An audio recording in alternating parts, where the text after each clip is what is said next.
This is for the nerds, this is for the brainiacs, this what we deserve. Go ahead and play it back, you ain't gonna touch me, you not gonna do nothing, you are not above me, I bet you wish you was me, I know it, I know.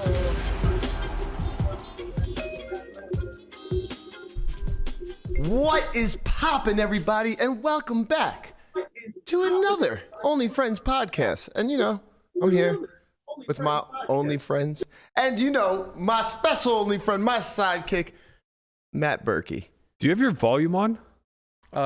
That's because he's got his mic on. He had his volume on. So I muted desktop. Oh, all right. I was like, wait, what is going on?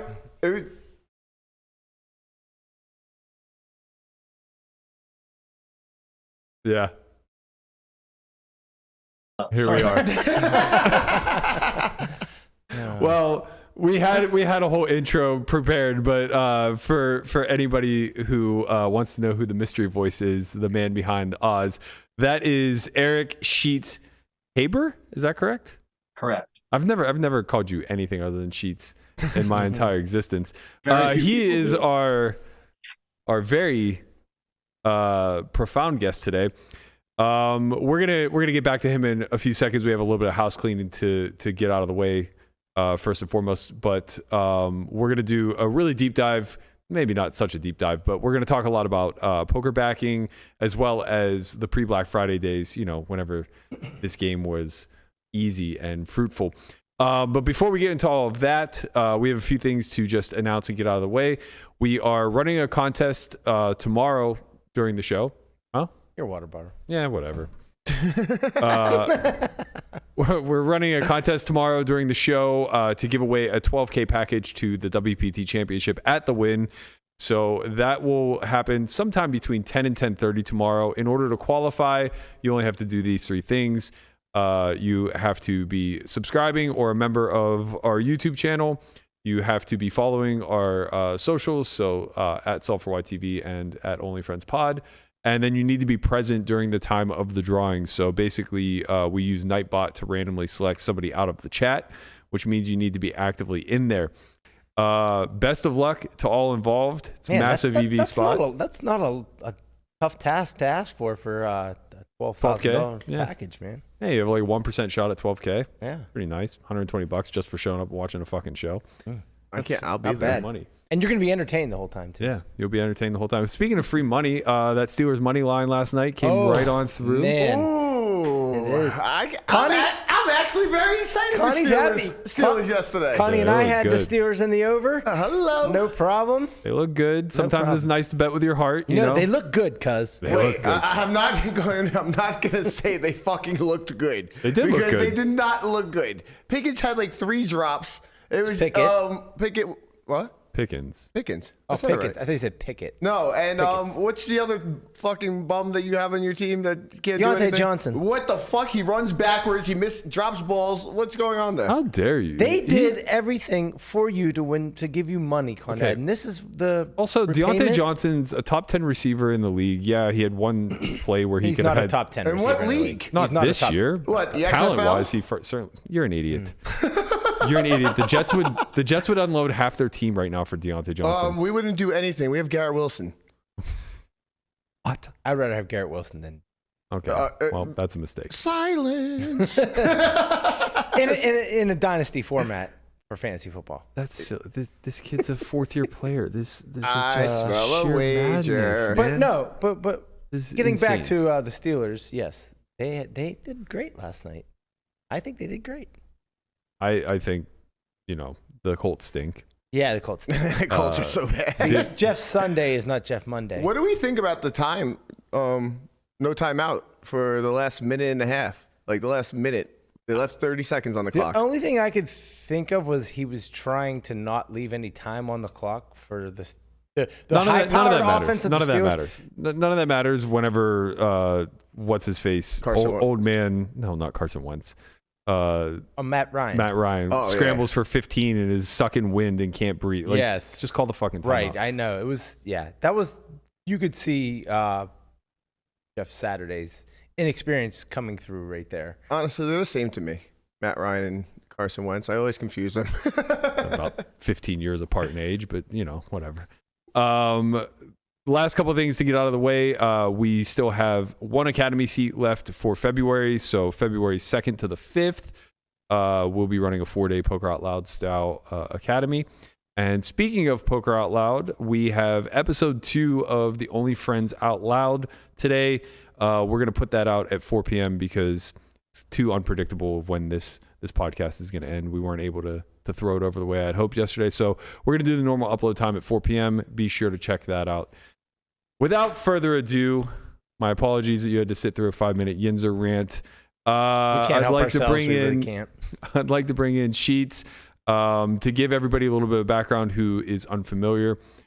He was a part of probably the most prolific backing entity that's ever existed in poker, Backs and Sheets. They saw something in online players in the early 2000s that not only predicted the advancement of the game and the profitability that was out there for the young guns, but also they had the wherewithal to bring it to scale. So we're going to talk a little bit about his background, how he got into poker, as well as how they formed the business or the entity that was Backs and Sheets Empire. But without further ado, Eric Sheets Haber. Yo, what's going on, guys? Hello. What's happening? Thank you so much for joining us. I think this is the first time we actually met. Yeah, I don't think we may have played a long time ago back in AC. It's possible, but Yeah. I mean, I didn't play all that much. So I think I remember because I remember texting Backs like during the tournament. I'm like, Berkey plays just as bad live as he does online. I mean, I think he just flatted like 40% of my stack effective, out of the small blind. So I'm glad that we figured this out early about him. We should see all the notes that I have on Matt Berkey and all my online notes.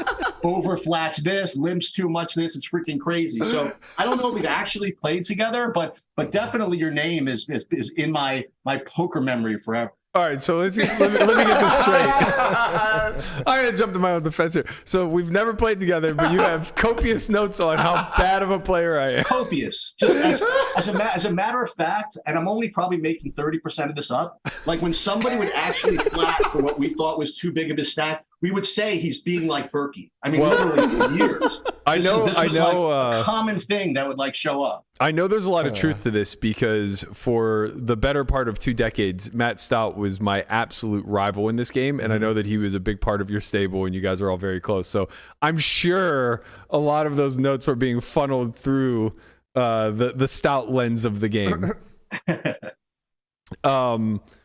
Speaking of, not speaking of Stout, but speaking of you having copious notes on me, you guys rejected me. I reached out for backing. Yes, of course. This is what I'm talking about. This is what we did. And again, I guess I'll just right into it.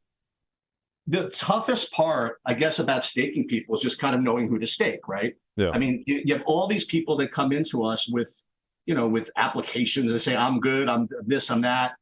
But to try to gauge whether somebody's good at poker, you can't just rely on results because you know how sample size works and you know how all that stuff works.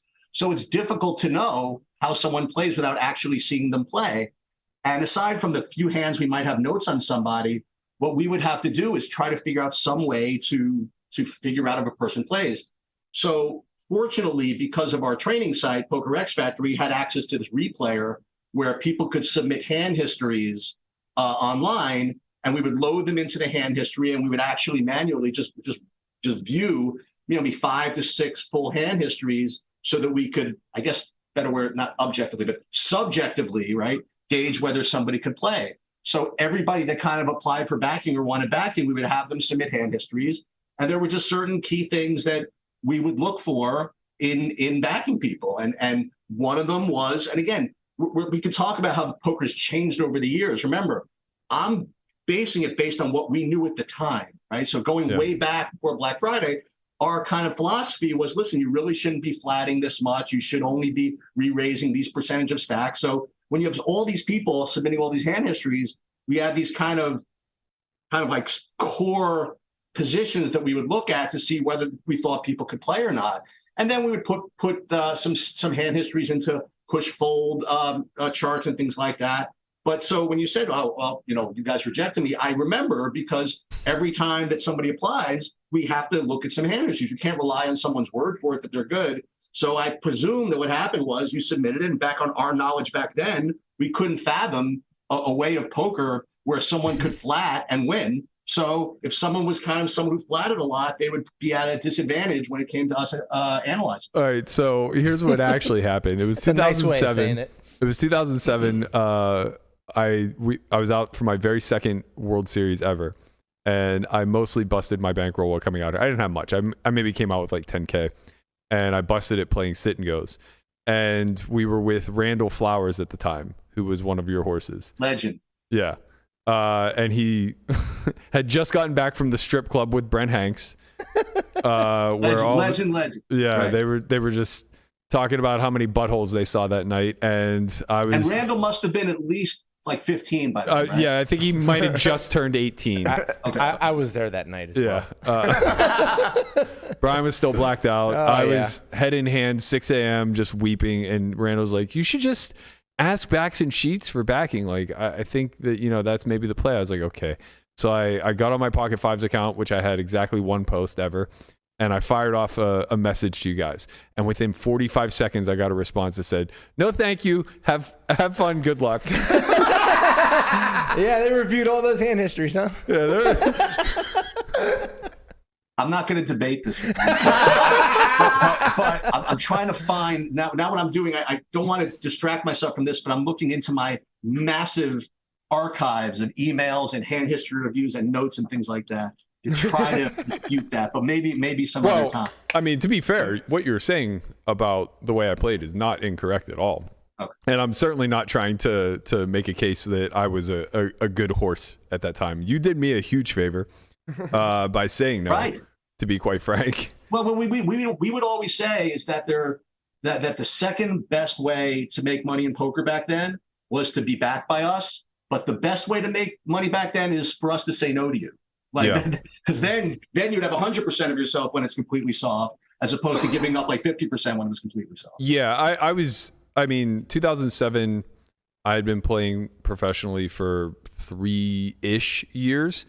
And I was still young, and the game, to me, what always fascinated me and what kept me hungry was how unlimited everything was, so there was so much room for exploration, and understanding where the success of your stable came from. A lot of it seems systematic, not in necessarily the way people play, but just the structured aspect of it. And I'm sure you guys automated as much of it as you humanly could. Otherwise, you wouldn't be able to manage all these personalities and all this money and everything else. So I wasn't ready for that. I was still very much in the exploration phase where I wanted to test all the boundaries of the game, see what worked, see what didn't. And, within 2 years, I had developed a very, very unique strategy, basically centering around limping, because I did want to see flops. I felt like I was better than people after the flop. But you're right, like if you're constantly calling 3Xs and things of that nature off 25 blinds, there isn't much edge to find post flop.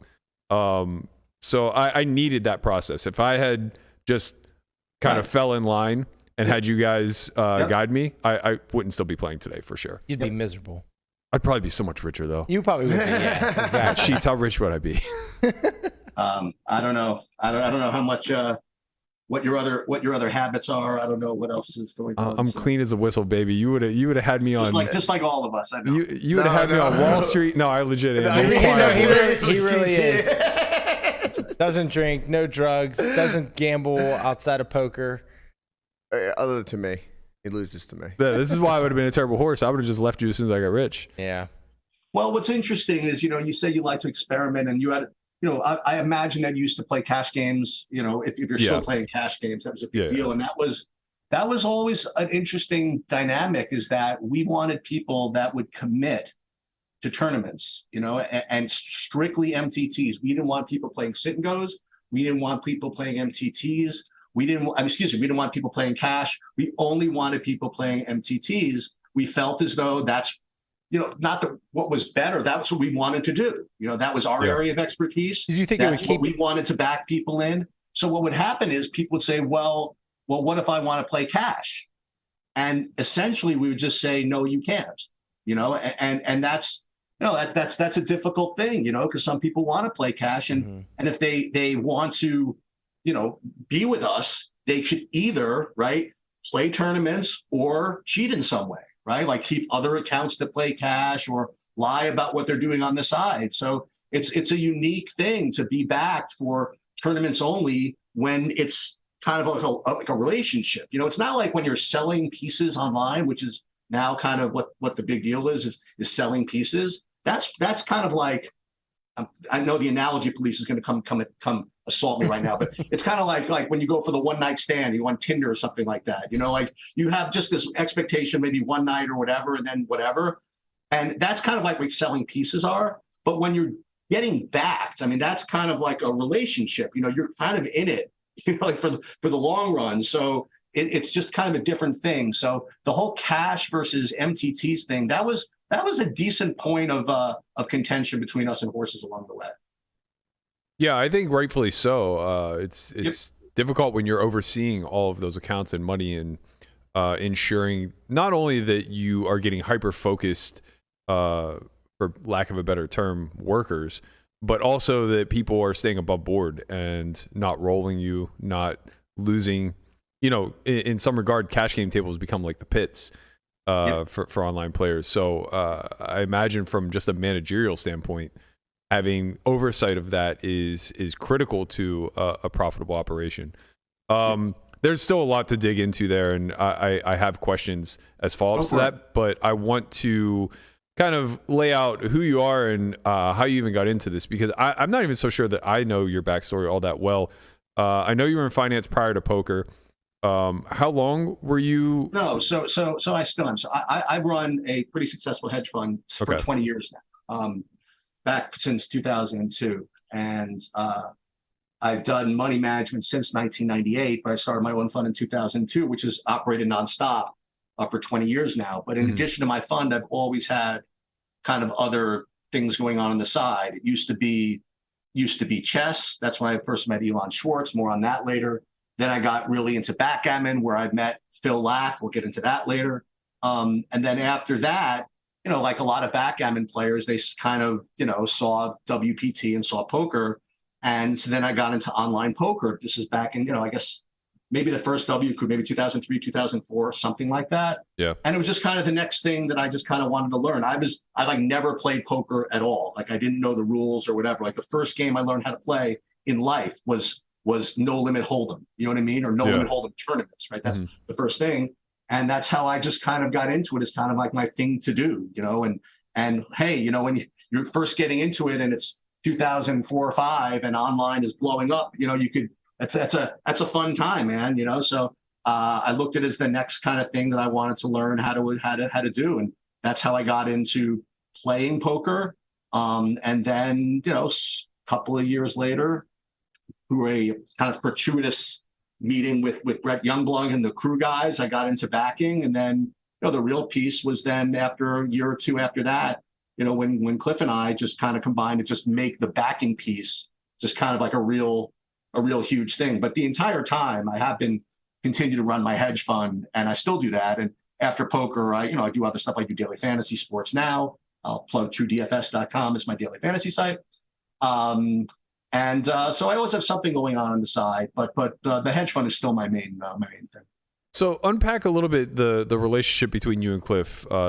Johnny backs more infamously or more famously, I guess. So we go back to when I was I was running my hedge fund, and Cliff was he was a broker / analyst at a firm.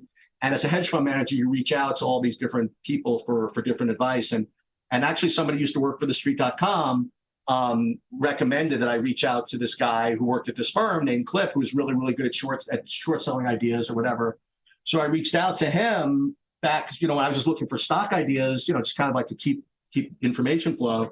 So he started giving me kind of stock ideas, and he was just insanely awesome. I mean, however good he became at poker and backing, he's like legendary at sniffing out like terrible stocks and terrible management, just to kind of bring it to something new that happened. He was the first person in my entire Twitter sphere to call out that FTX guy who worked for UB, back months ago.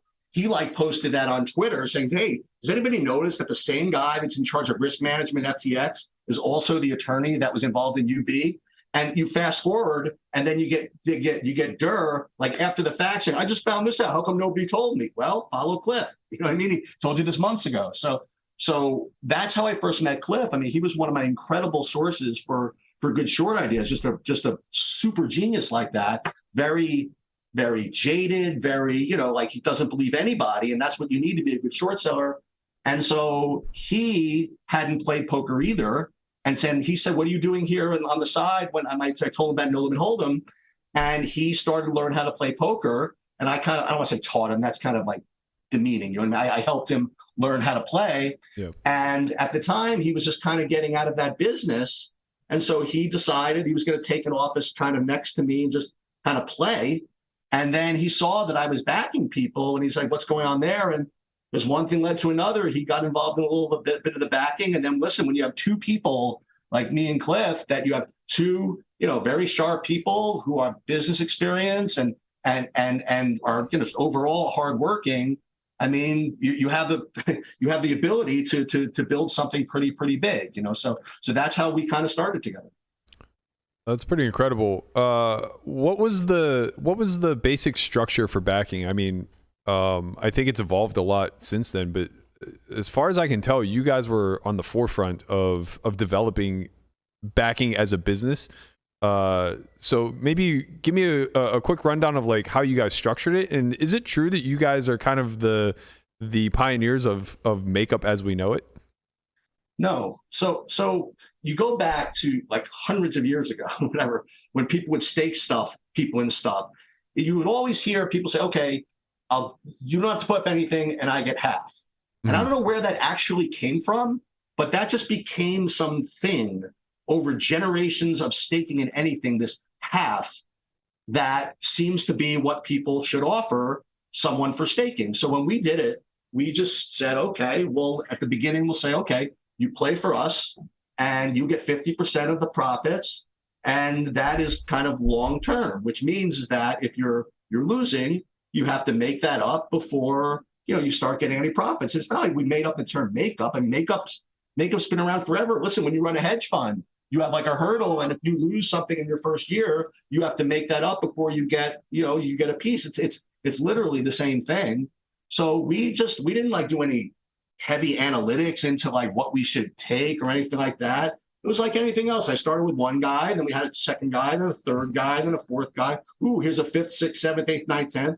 We figured we just give everybody 50% because that's, what we just assumed people would want and people whatever. And that's kind of the structure. Now, over the course of time, people would say, well, I think I deserve more. And again, having no analytics, will say, okay, sure, we'll give you 60. Or another guy we didn't think was that great. Well, how about we start you off at 40?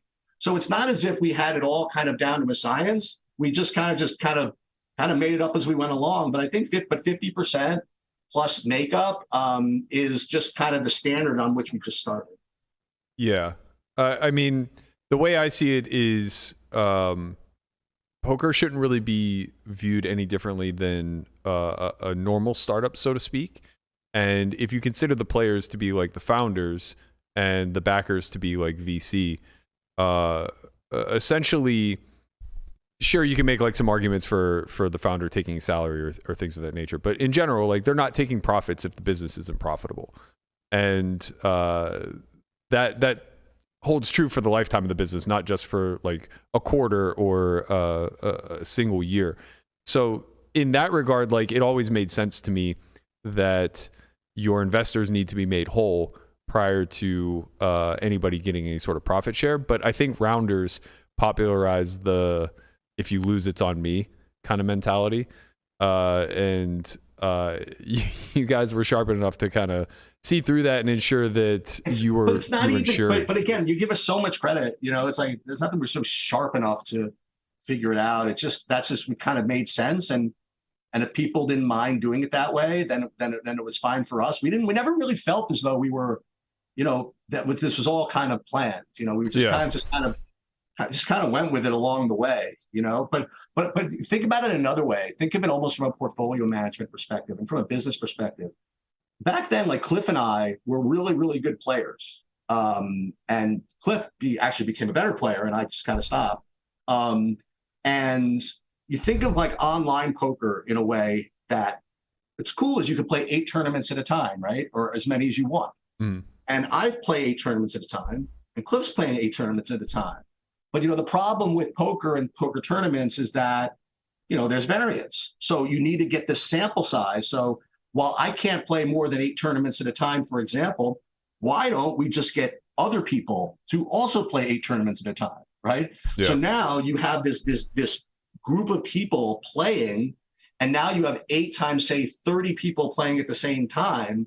You know, now you're smoothing out variance, right? Now you're getting sample size. The idea is that, you know, what's better than having one Eric playing, having 40 Erics playing at the same time, right? Or even better, you know, having 40 people who are better than Eric, right, playing at the same time. Yeah. So that was kind of what we did think about, was that like any internet business or any business at all, any business that does not require you to be doing the thing is good business, right? If you could be sitting there while you're making money, not having to do it yourself, that's always really, really cool. Yeah, I think that just speaks to your comprehension of scale. And I know that you're saying that this is just all obvious and you don't deserve all that credit, but this is challenging for a lot of people. I think having a big picture mindset and being able to see the scope and the scale, but also being able to estimate the risk and recognize like when to pull away, right? The market's changed a lot. I don't know of too many successful stables any longer because edges are very small. ROIs are getting lower and lower. So, you know, from your guys' vantage point, what were the biggest challenges that you were facing throughout the duration of running this stable? Well, let's get to, I guess, the fun part or the unfun part, right? The unfun part is that you have to worry about getting stolen from. Right. Okay. Stolen from can come in many different forms. You know, one is you give someone money, they outright steal from you, and that's another 7-hour podcast of all those stories. But stealing comes in different forms, right? Because the way we kind of ran our accounting was kind of on a balance basis. So someone would start with X amount online, and then at the end of the day, they would report to us how much they have online. We didn't go in each day and confirm that that's what they had online or not, right? We just kind of trusted them that was what listen, we had their passwords if we wanted to, but it just didn't make any, it wasn't worth the time to do it, So between people just flat out lying about their balances, sending money out to other people, sending it to third accounts to play cash games, and that is definitely, something to worry about. But I hate to put it this way, but not that we didn't care, but it's almost like a kind of like allowance for doubtful accounts, sort of, yeah. There were guys, and this is kind of sick when you think about it. There were guys that I would say, let's hire this guy to play. And I knew almost with 100% certainty he was going to end up cheating or he was going to end up stealing from us in some way, but I just didn't care. I just figured he would make us enough along the way, right? Yeah. That it would kind of overcome that, and that is kind of like a weird way to think, but back then this is kind of the way I kind of dealt with it. And that's one of the benefits of having Cliff is Cliff would be like, are you out of your mind? Like you can't operate that way. But, this is the thing you think about, what's your ROI and what's your theft adjusted ROI? If your theft adjusted ROI is still positive, it still might be a good investment. So nobody accused me of being smart, but they accused me of being smart enough, and I think that's something that we always had to challenge of when people were stealing, when people were lying. But in the end, we got beat for a decent amount of money. And of course, just like the steroid era, if we know we got beat for a certain amount of money, I'm sure we got beat for 8-fold that amount of money over the years. Yeah. But listen, what are you going to do? People, so funny, like the impression people had of us, they were saying, these guys have like have contacts at Poker Stars and Party Poker, whatever, who report people that are shifting money back and forth. We didn't have anything like that. Hey, it's nice if people felt that way, I guess, but it really wasn't like that. And poker is really, what do they call it? It is kind of what is it? Honors. What's the thing with honor among thieves or whatever? Yeah. I really do feel that most people just kind of did the right thing. And the cool thing was our reputation was so cool, was that people were, I think, a little bit afraid that if they stole from us and got caught, that they wouldn't be able to get staked ever again, you know? And that kind of helped. I know for sure that was real. Just being a part of the scene back then, I knew guys that had rolled you and had their name tarnished. It very quickly got out there, right? Like, speaking to the like risk adjusted mindset, when I first started doing business, probably like, I guess my first real bankroll was like 2010. One of the biggest pieces of advice I got from a businessman that I knew pretty well was, you should just always assume a 20% loss whenever you're dealing in a cash business. Like it's basically petty cash to you. It's just going to happen. There's no way to police it. Humans are humans, and you'll have those people that you work with who are above board and never take a cent from you, and you'll have others that are trying to cut every single corner and take as much as they possibly can without getting caught. But on average, you should just assume that like 20% is being siphoned out, and make cost benefit analysis based off of that number. Do you think that big picture that is about the right ballpark for what you guys got rolled for, or do you think it was like way more? Your guess is as good as mine. Yeah, I mean that's brutal. I mean, like I said, I mean, I'd love to say that I figured all this out. It's so funny. At some point, I actually pitched a backing idea to a real heavy duty bunch of hedge fund guys to really scale this thing. Mm-hmm. And there were two things that they asked me. And is one, do you think that this business could scale? Right. And the first thing, to your point earlier, I like saying this, is it's not that this business could scale, it actually must scale. You know, right. Like for this to work, you have to get, all these samples. But then he asked, well, what do you predict your ROI would be or something? I'm like, I have no idea. I mean, I really don't, because sample size is so weird with MTTs that it's just impossible to know. And so when people would say also, how much do you think you're getting stolen from? I mean, listen, I know this is not what people want to hear being poker players and stuff, but some of it is this kind of feel. And I'll give you an example. I don't want to get into too many, examples of actual theft, but there was one guy who played for us who would, he would report his balances. And after a certain period of time, he was down like, 70, 80,000, whatever it was. And the funny thing is I looked at it and I said, you know what? Something is wrong. And Cliff's like, what? Do you have any idea why? I'm like, no, he's just not this bad. You know what I mean? Like I just had this feeling that it wasn't as bad. And then I did a little homework, and it seemed as though the losses were a little bit too consistent, right? A little bit too predictable. Like he would lose like exactly like 15% of his bankroll every day somehow. You know what I mean? Right. And that's the way. So a lot of this and a lot of what we did was just kind of a lifetime of feel and things like that. But then back to what you said earlier about people, like, I don't want to say being afraid or whatever it is, but I mean, our stable was called like so many incredible things. Like one person referred to as the evil empire. I mean, Are you kidding me? but hey, whatever works. And we were always like, one guy just kind of referred to us as Team SMD, right? And that's kind of what we became known throughout the years. You know, we have our LLC was Team SMD, or my website is Team SMD. People were asking, what does Team SMD stand for? And I'm like, well, it's obviously Team Sheets Makes Decisions, right? What else could it possibly be? So it's I'm really glad that we're talking about this stuff, because it is really fun, and it was a lot of fun back in those days. And I wonder if people even still back people in this way. I mean, there's so many people that sell pieces and stakes and things like that. I don't even know. Are there big backing stables now? There's a couple. Okay. I know Pads had one for the better part of a decade that they liquidated just after COVID, I believe. Okay. BBZ has a big, but they do coaching for profit. So a lot of it has blended into the coaching for profit realm. And online is it's such a nefarious landscape now where, I'm not accusing any of these stables of this, but I'm certain that there are stables out there where they have 10 horses in a room and they're just... No. I want to talk about this because I also I do have the chat up here on the right. Yeah. And someone made a comment, why is it cool making poker a team sport? I do want to speak to this for a minute, okay, about what we did. Sure.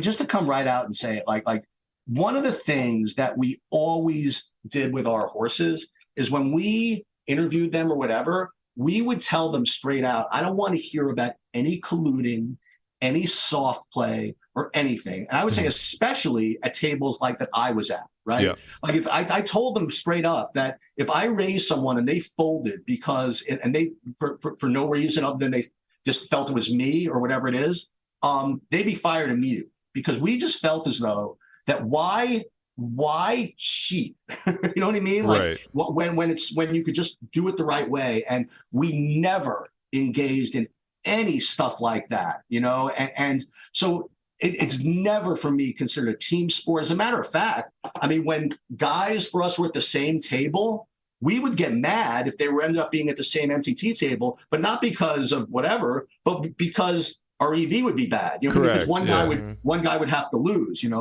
but that's one thing is we were really adamant about nobody sharing cards or anything like that.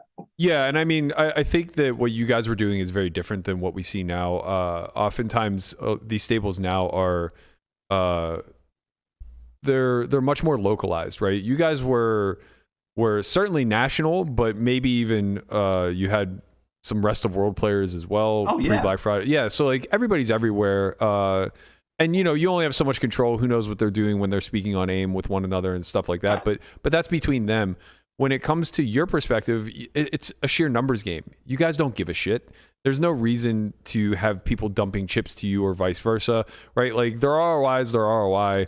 You being able to add a fraction of a point here or there because of some nefarious play is just bad for the entirety of the business. And I think that speaks to the maturity of where you guys were at when you first came into the space, right? You were in your mid-30s. You're a lot closer to my age than you are to like Landon's age. Whereas a lot of the guys running stables now are a lot closer to Landon's age. They're young kids who came into a ton of money and all they really care about is bottom line, Well, when I said back when we were staking people, there were other kind of smaller stables with like younger people. And all I would say to them is just, I couldn't imagine how they would do it because listen, as I said, you had two guys in their 30s that would spend like several hours a day on this stuff. And it took us like all of our wits to kind of make this work. And you had these other guys that were just trying to oh, hey, Sheets and Backs are doing this. Why don't we throw a couple of people together or whatever it is? It's just hard. It's just hard. So it's not as if, well, you treat it like a business. It has to be. I mean, otherwise you just either get really lucky or you just get crushed. I have a question. Yep. What do you think? What are the people that are in the chat and the people who are watching? Like, what does your group look like? Are there people here that were mostly there before Black Friday, or mostly younger people? I ask for a reason. I want to do something kind of fun. Sure. One of the things that I developed a website. Of course, Team SMD Poker, right? And among the other parts of it was I put together kind of pictures of some of the guys that we backed in kind of like their final table, picture that they took when they won. Yeah. And I'm wondering, we can't really turn this into a contest because people would kind of combine and cheat, but I wonder if this group, whoever's in here, can identify like all of the people here. These are all pre-Black Friday people. We could even just do it with this group because Conrad. That's what I'm saying. Like just by a picture. So can you enable my screen share? Yeah, it's enabled. Okay, so to answer your question, the audience is pretty mixed age-wise. Like there are plenty of people who fall into the age bracket of pre-Black Friday, like Conrad, but most of them I don't think we're playing. Like Efro is probably one of the OGs. He'll be able to nail all of these. I know literally everyone. There are very few people who can get them all. I probably won't be able to get them all.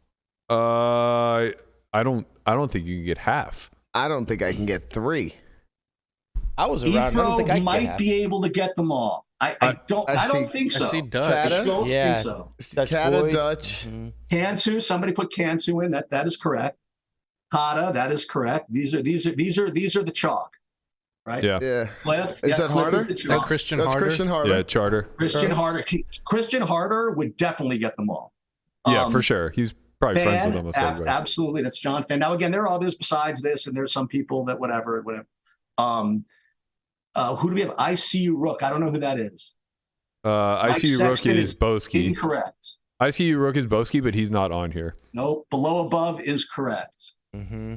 Bax is not top right. He's in there, obviously, though. But Yeah. Young looking backs. that is correct. Young looking Bax, right there. I think that must have been a stud bracelet. Oh, okay, that makes sense. So 2005. Yep, Bax is in the middle. A lot of these faces I recognize and I don't know their names. Yeah. Well, exactly. I mean, like stuff. the bottom row, I recognize all 3 of them, and Wow, I don't that's know. amazing. I don't know any of their names. Dutch Boyd. One of them. okay. One of them is a really good Dutch singer, isn't right? the bottom 3. On the bottom row.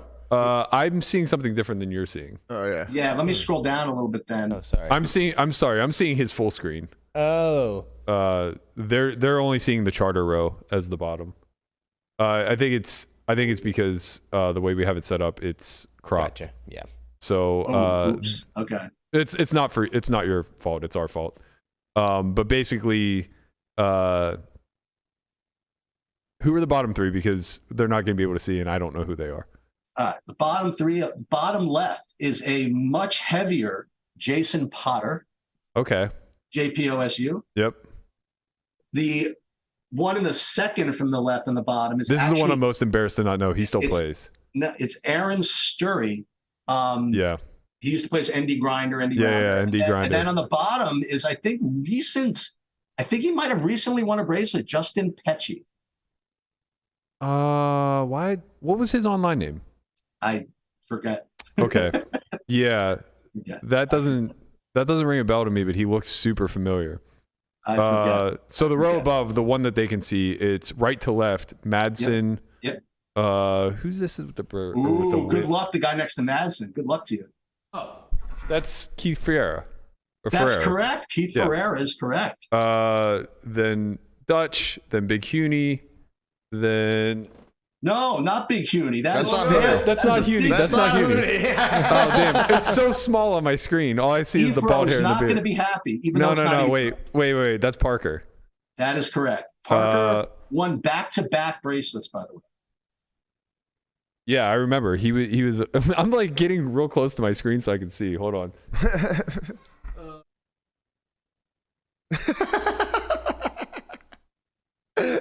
So I don't know who it is. I look like the old man. Who's wearing the UB patch? Brandon. I didn't forget Brandon's last name, but Brandon, not Drury, Brandon something. Okay. That's Charter. That's below. Charter. That's below again. That's Bax. Right. That's Kata. Up here on the top right is someone who Carter King, baby. That is correct. Carter King. Carter. That is correct. I should know this one. Who is this? I don't know who this is. That is Ryan Hughes. Okay. Eli Cash. Yep. Bax. This is Matt Graham. Oh yeah, that's sorry, I skipped Bax. over him. This is a much younger Eric Sheets Haber. That Nice. is. You remember him? Oh yeah. Oh my God. His name online is GG. Monte Carlo. Yeah, it's Gavin Griffin. Correct. You got Fan. We know Mr. Efro. You got Cantu. And come on, be my hero for the top left.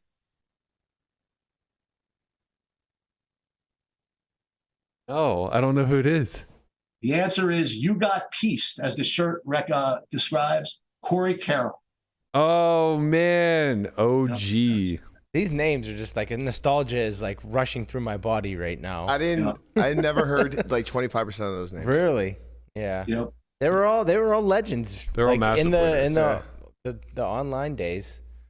But here, one more thing, just to just to show you, this was the site. We have game theory optimal push full tables, like way back. We had a chop calculator, which I coded. We had, and this was reshove analysis before snap shove. This before all that You guys stuff. you were way ahead of the game. Yeah, this was fun. What did you use for shove reshove charts?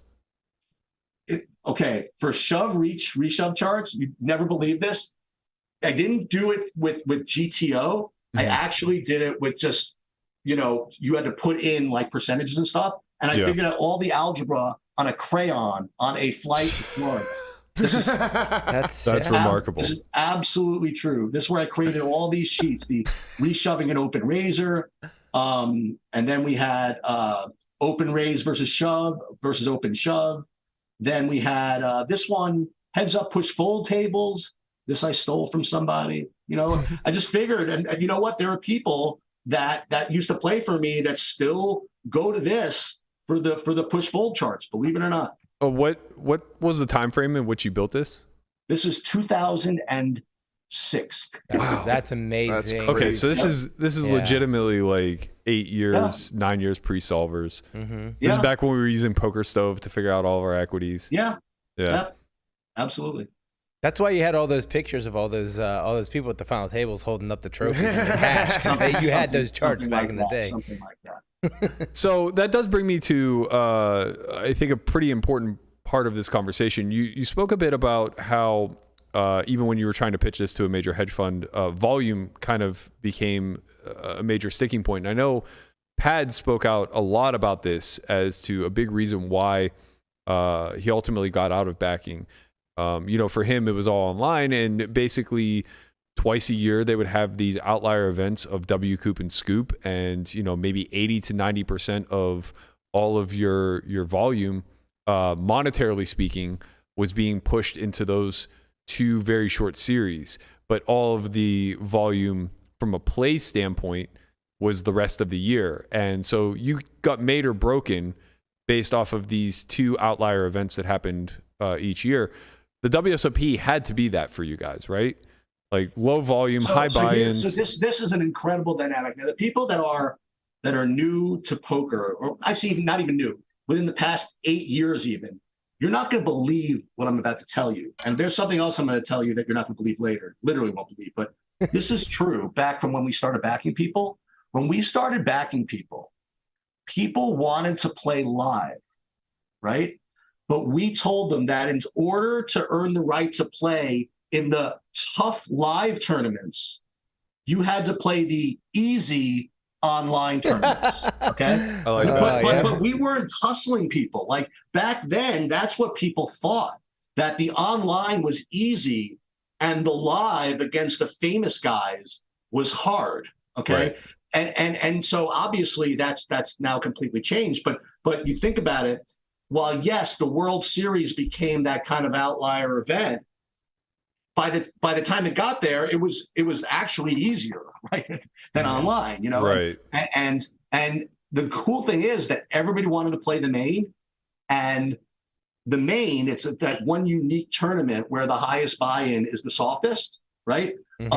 So yes, a good amount of our live bankroll obviously was geared towards the World Series. And our big goal throughout the prelims was, and we were able to do this a couple of times, is to make enough in the prelims to be totally free rolling the main. And we did that like twice. And that's actually really impossible. Yeah. But we were able to do that.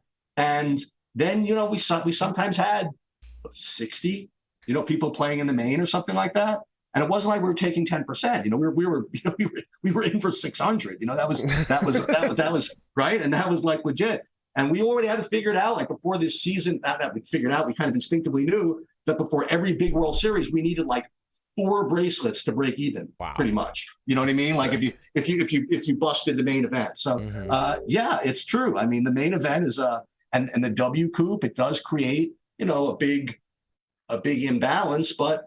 Like I said, we didn't know what we were doing. We just figured that the World Series and the World Series main was the best event, and we ran like freaking Jesus in the main event. It must have been such a great feeling. No, to say the least. And we talk about it, and we talk about poker in general. And listen, we've had enough players who we thought were good enough to win the main event, and sometime in the next 372 years, we were going to have somebody win one, right?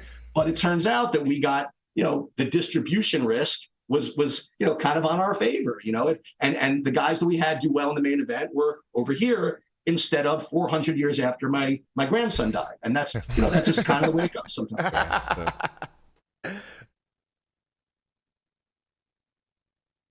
Conrad snaps his fingers to give me. No, that was before. I was going to ask him what was the most amount of horses he had in the main event, and as that happened, I think maybe 60. I think. What how many?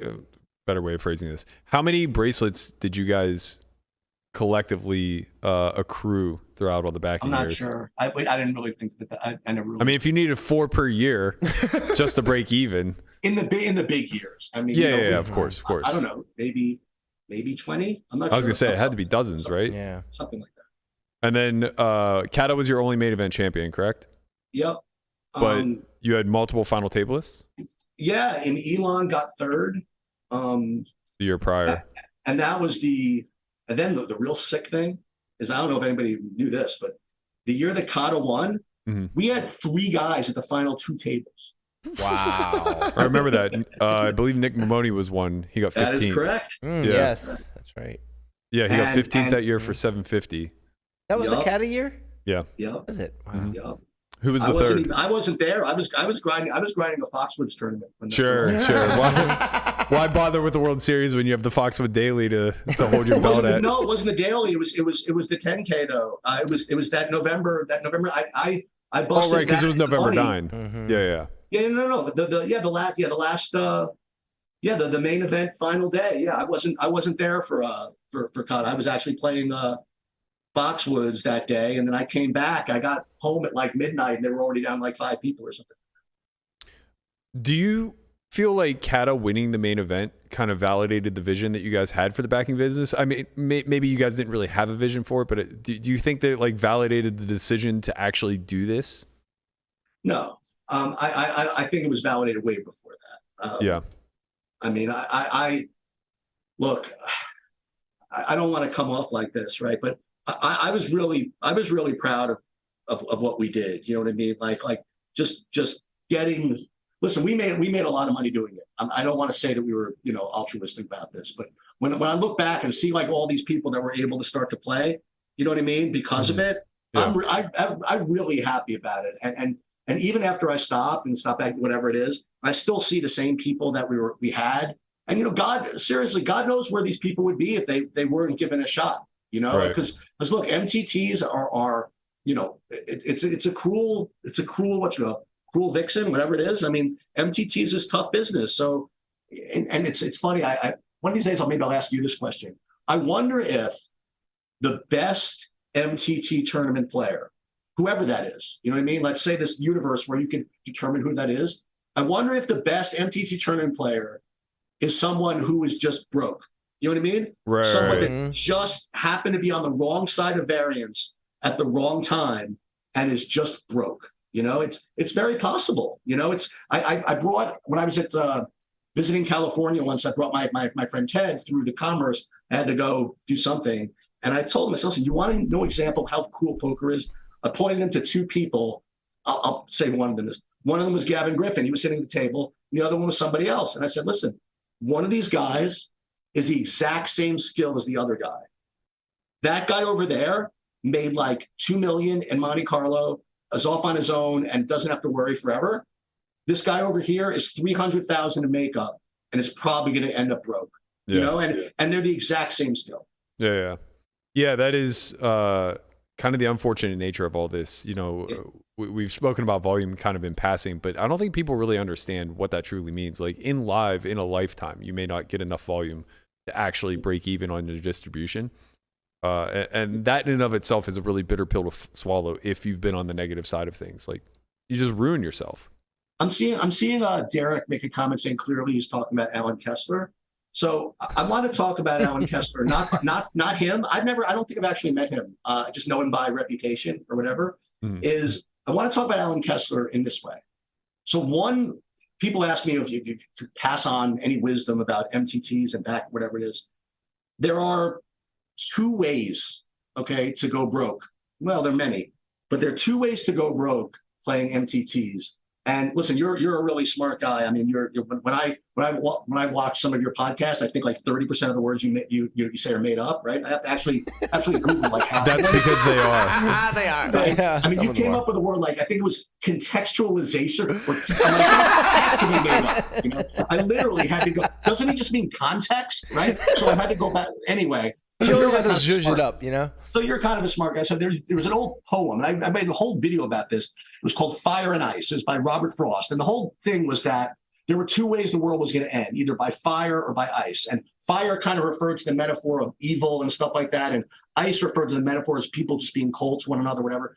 So there are two ways that people go broke in poker. One is by fire. And these are the people who are just obviously way too aggressive. They go on tilt. They're just too freaking nuts. And those people will go on, go broke. But the real nasty way to go broke is to go broke by ice and to be that player that is just way too tight. Okay. Yeah. And I backed so many people like this that will just wait and wait and wait. They will go all in with the best and lose. And over the course of time, they won't lose it as fast as the people that are just awful and aggressive.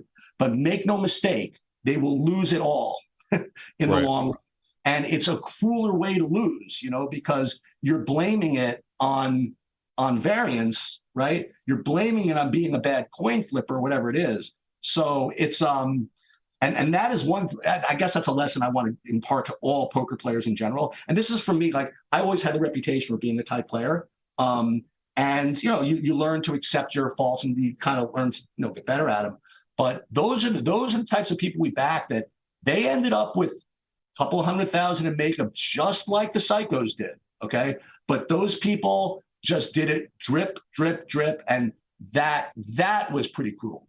Yeah, there is no escaping variance in this game for sure. I'm a fire guy, if that's not obvious. But you can either weaponize the variance in your favor and prey upon the people who are fearful of risk or who are risk averse, or you can, as you say, let your patience get the best of you. There's Doyle opens Super System with a bit of a fable of sorts, kind of mockingly saying, you don't want to go the death of Broomcorn's uncle, anning yourself to death.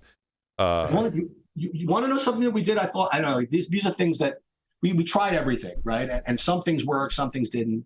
And one of the things that I guess we should talk about is the difference between playing when you're in makeup and playing when you're not in makeup. Yeah. Okay.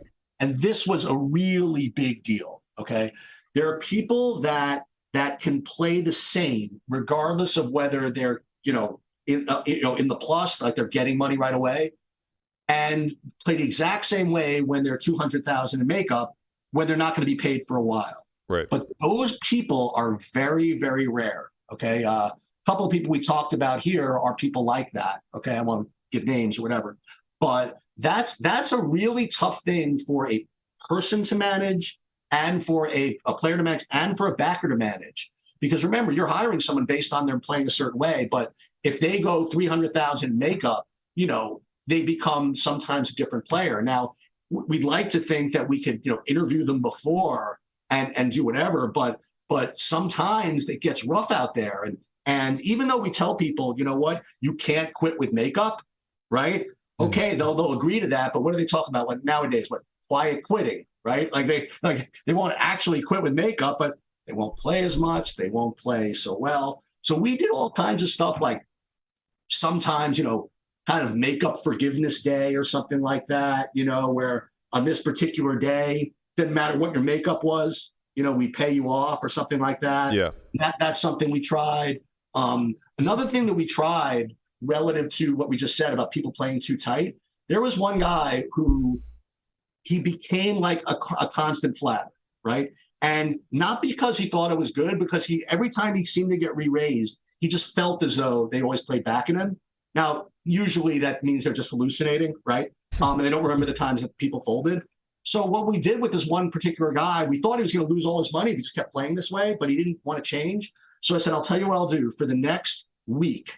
All I want you to do is when it gets folded to you, or excuse me, if anybody either raises ahead of you or folds to you, you either have to re-raise or fold. Okay, that's it. And I will tell you what, I will absolve all losses during this week if you play this way.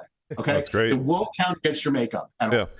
And listen, I'd like to say that there's a great story that the guy lost, won money. Went on to win the W Cube championship. No, I mean, not really. But the point is that it did kind of show him, how, you can do well by re-raising. And I think in the long run, even though he probably lost a little bit that week doing it that way, again, it's something, again, there was no best practices out there. We were just literally making it up, and one of these days, again, I always thought about, putting together a best practice things, but you know how it is. Everybody's like, Sheets is old. He doesn't know what he's talking about. He doesn't know how to play the way people play now. And what does he know? Just like, people ask me about crypto and all this stuff. People aren't going to listen, but that's fine. Well, but all of that could be true, and you could still be worth some value. You might be old, and you might not know modern game theory, but that's true.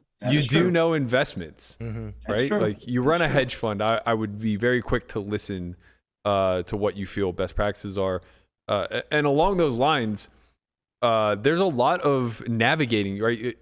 What was the most amount of horses you guys had at once? Let's start with that. 80-ish, maybe. Yeah, something like that. That's a lot to manage. Yeah. I actually thought it would be more. I actually thought so. I thought too, it would be more be like honest. Man, I'd be sad to be one of the 20 not playing the main that year. Jeez.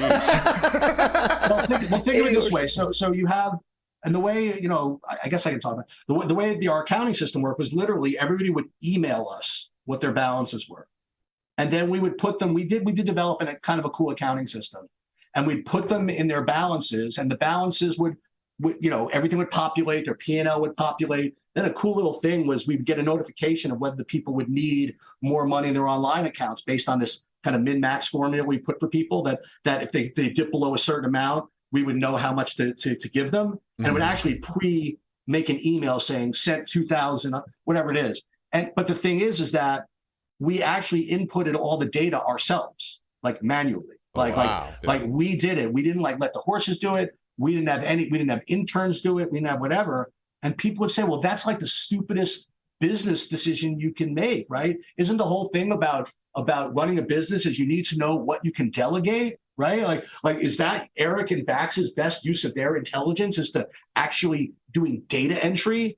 You would think not, but even so, like if Berkey sends me a balance and says that he lost, 3,200, I might say, no, that makes sense. I'll just input it. But if, say, someone else sent me a thing saying they lost 3,200, I'd be saying, well, that doesn't make sense, And so you'd have to kind of have a real intimate knowledge of like all your horses, even to do something as mundane as data entry. So where that's the one thing we never actually did was really automate everything. And obviously the sites were never gonna, you know what I mean? Like they weren't. Yeah. They didn't want to know from us, as far as that goes. I think that's actually a particular process that's pretty smart not to automate for a lot of the reasons that you're saying. It also forces you to do due diligence and constantly be checking in. What was the rate of attrition? So like, what was the turnover as far as like hiring and firing? I mean, we were always kind of open. As far as like new people, I don't think there was ever a time where we said we're just not taking anymore. I don't think it was like that. And usually when people cash for a big payday, they would leave. Yeah, certainly makes sense. But some people wouldn't. Some people wouldn't. And there were very, very few people that kind of intentionally left us with makeup. Even in violation, call it what it is, right? I mean, even though they said they wouldn't, right? Sure. Very little of that, but there were several people that we had to, or I had to, because Cliff never wanted to, is to fire them even though they had makeup. Okay. And that's tough, right? It's kind of like stock market stuff. Like where do you cut losses? And you think about it, is that if the guy's down 200,000. You can't really look at it like he lost 200,000. You got to think about it. If he came to me and said, I want backing right now, right? And even though I would get 100% of the first 200,000, would I do it? And if I didn't think he was a winning player or whatever, you probably should just get rid of him. Yeah. You know, and we had to do that a couple of times. And there were people that, you know, and this is like kind of accounting stuff. There are people that made money playing for us that we lost money on, right? Sure. Because they would make 50,000, they would get paid 25, and we would pay them like once a month. And that's another thing for another discussion. We wouldn't pay them once they cleared. We'd pay them once a month, so they have to finish the month ahead, which provided other kinds of issues. But and then if once you paid them the 25, then they would lose like 100. Right. So we would actually be down 120, 75,000, but they'd be up 25,000. So when people ask like, how much money did we make backing? It's not a question of how much the players made, right? And it's not even a question of how much the players made divided by 50%, right? Usually the total amount of like cash flow that we would have is maybe about like 21% or so. You know, like let's say the players made like $1 million. We as a net cash flow basis probably would have made about 200,000 of that. But then we'd have this kind of this equity on the books, like this makeup on the books. Like what value does that have, right? What value is it? You know, Berkey, you're 50,000 in makeup. How do I value the ability to have 100% of Berkey's action over the next 50,000? I mean, that's some value, right? I don't know exactly what it is. Yeah, I think that's really. I think that's the mind fuck that is this backing deal, right? When you're cash flow positive, like you're saying, you kind of just don't think about it, right? It's similar to owning an asset. It's just like right now, I own a house that is valued at X amount of dollars, but the market is decreasing day over day, so my equity isn't the true equity on the books. But I don't think about it because I don't need the money, right? And it's kind of the same thing with having horses and makeup on the books and things of that nature. But when you start to go a little more flat, you need to start to consider these decisions, right? Because now you can kind of scale back or claw back some of your profits by just simply backing fewer people or taking on less risk for people who maybe break even, maybe losers. Did you have protocols in place when it came to firing people? Like, was there a specific conversation that you usually had? Was there a number that was like kind of a benchmark where you started to check in? It's so fun. I get so much credit from like so many people. we had this like trigger point that we had this magic black box that if they made 31% of their ROI, as a Fibonacci retracement of their most recent this is when we're supposed to pare back 37% of the equity or something like that. No, I mean, like, we just kind of said, dude, this guy's really sucking. We got to get rid of him. Yeah. Or sometimes we would say, this guy is on 40% right now. He just made a big hit. Let's give him 50. Why? I don't know. And it's funny. I don't want to switch gears too much, but I didn't. I intentionally didn't really want to chime in too much on like all the Robbie stuff. But I mean, I had my thoughts on it. I'm just in summary, I'm kind of a team Alex Jacob on this one. Okay. But nonetheless, one of the things that people were always asking is kind of like, but why didn't this? Why the piece of purpose in this? And one thing that people were always asking was, well, unless they were cheating, why would Rip put, Robbie staked in this impossible game?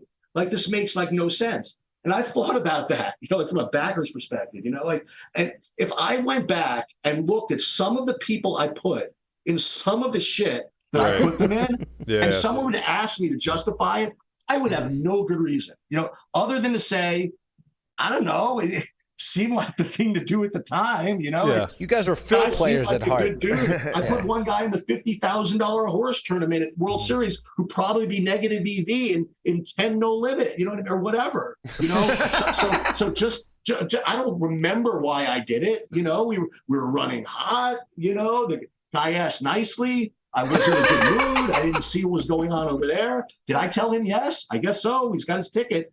So it's not always something to say that everything was planned. It just, some things just kind of work. Well, Awesome. there is one elephant in the room that we haven't really discussed that I think is worth revisiting. We kind of touched on Friday, but how did Black Friday affect the whole business, and how quickly thereafter did you guys absolve? Well, what I would like to say, and this really might be true. Black Friday might have saved us millions of dollars, if you want to know the truth, because the games were already getting really tough. Mm-hmm. Okay. And keep something in mind, when we back people, we back them again based on whether we thought they could make money, and the idea is that the poker players we backed, I mean, think about this conception. We didn't need them to be good. We needed them to be good enough. Right.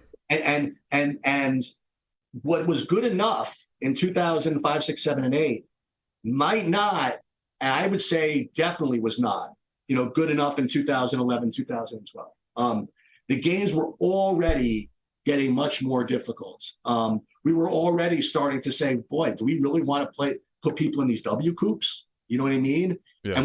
And so I don't know what would have actually happened if we just continued to scale up after Black Friday, but I'm pretty convinced that at least the quality of players that we had at that time would not, I don't think they really would have been profitable over the next 5 years. And again, I can never prove that. It was, again, just kind of a feeling I had.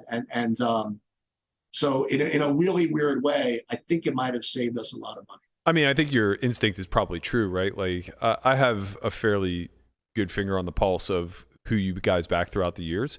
And if we look at post Black Friday, I could name 5 to 10 guys that have been pretty successful that were with you. The Charters of the world and, below above for a time thereafter. I'm sure you guys would have done fine. Cat is probably one of your biggest success stories, though. I don't know if he stayed with you after the main event win. With all that said, though, I'm sure that for every Stout and Charter and Kata and below above, there were 10 or 15 guys that were just barely getting by that certainly would have been eaten alive in the post-Black Friday landscape. Well, one of the things that, again, we never really did, and this is I get a lot of respect to Pads and the other guys that really do this, was we never really put the coaching piece in with the backing piece. We remember at the beginning, right? Cliff was like the number one online player in the world pretty much when we started. When we started, right? Yeah. And I was up there at the time. But even still, when we would tell people we would want to help them, they would really just be paying lip service, if you want to know the truth. I mean, they really didn't want to hear it. We told them, listen, we'll teach you this, we'll teach you that, but they either we were old or they knew best or whatever it is. So you say that you'll make coaching available, but we really, I don't want to say drop the ball on that, but we didn't really get into the coaching part. Like, for example, and it depends on your skill set, right? So Cliff, I don't know if he still does, but I was not a not Holden Resources. What's the thing in the background? The PT4. I don't even know what it's called. Poker tracker or yes, right. yeah, I'd hold them, whatever. Yeah, I wasn't a poker tracker guy. I didn't have all that. I didn't worry about the stats, whatever, because who knows? 2007, 8, who needed to, right? Yeah. And so I didn't do that, and Cliff really didn't do that too much either. And so, but as we went along, I really thought it was important that people kind of knew how to do that. So I thought about, hiring other people to at least help them with with that component of it. But that's one thing that we really didn't do much was listen, I'd like to say that if people asked, we would help them get better.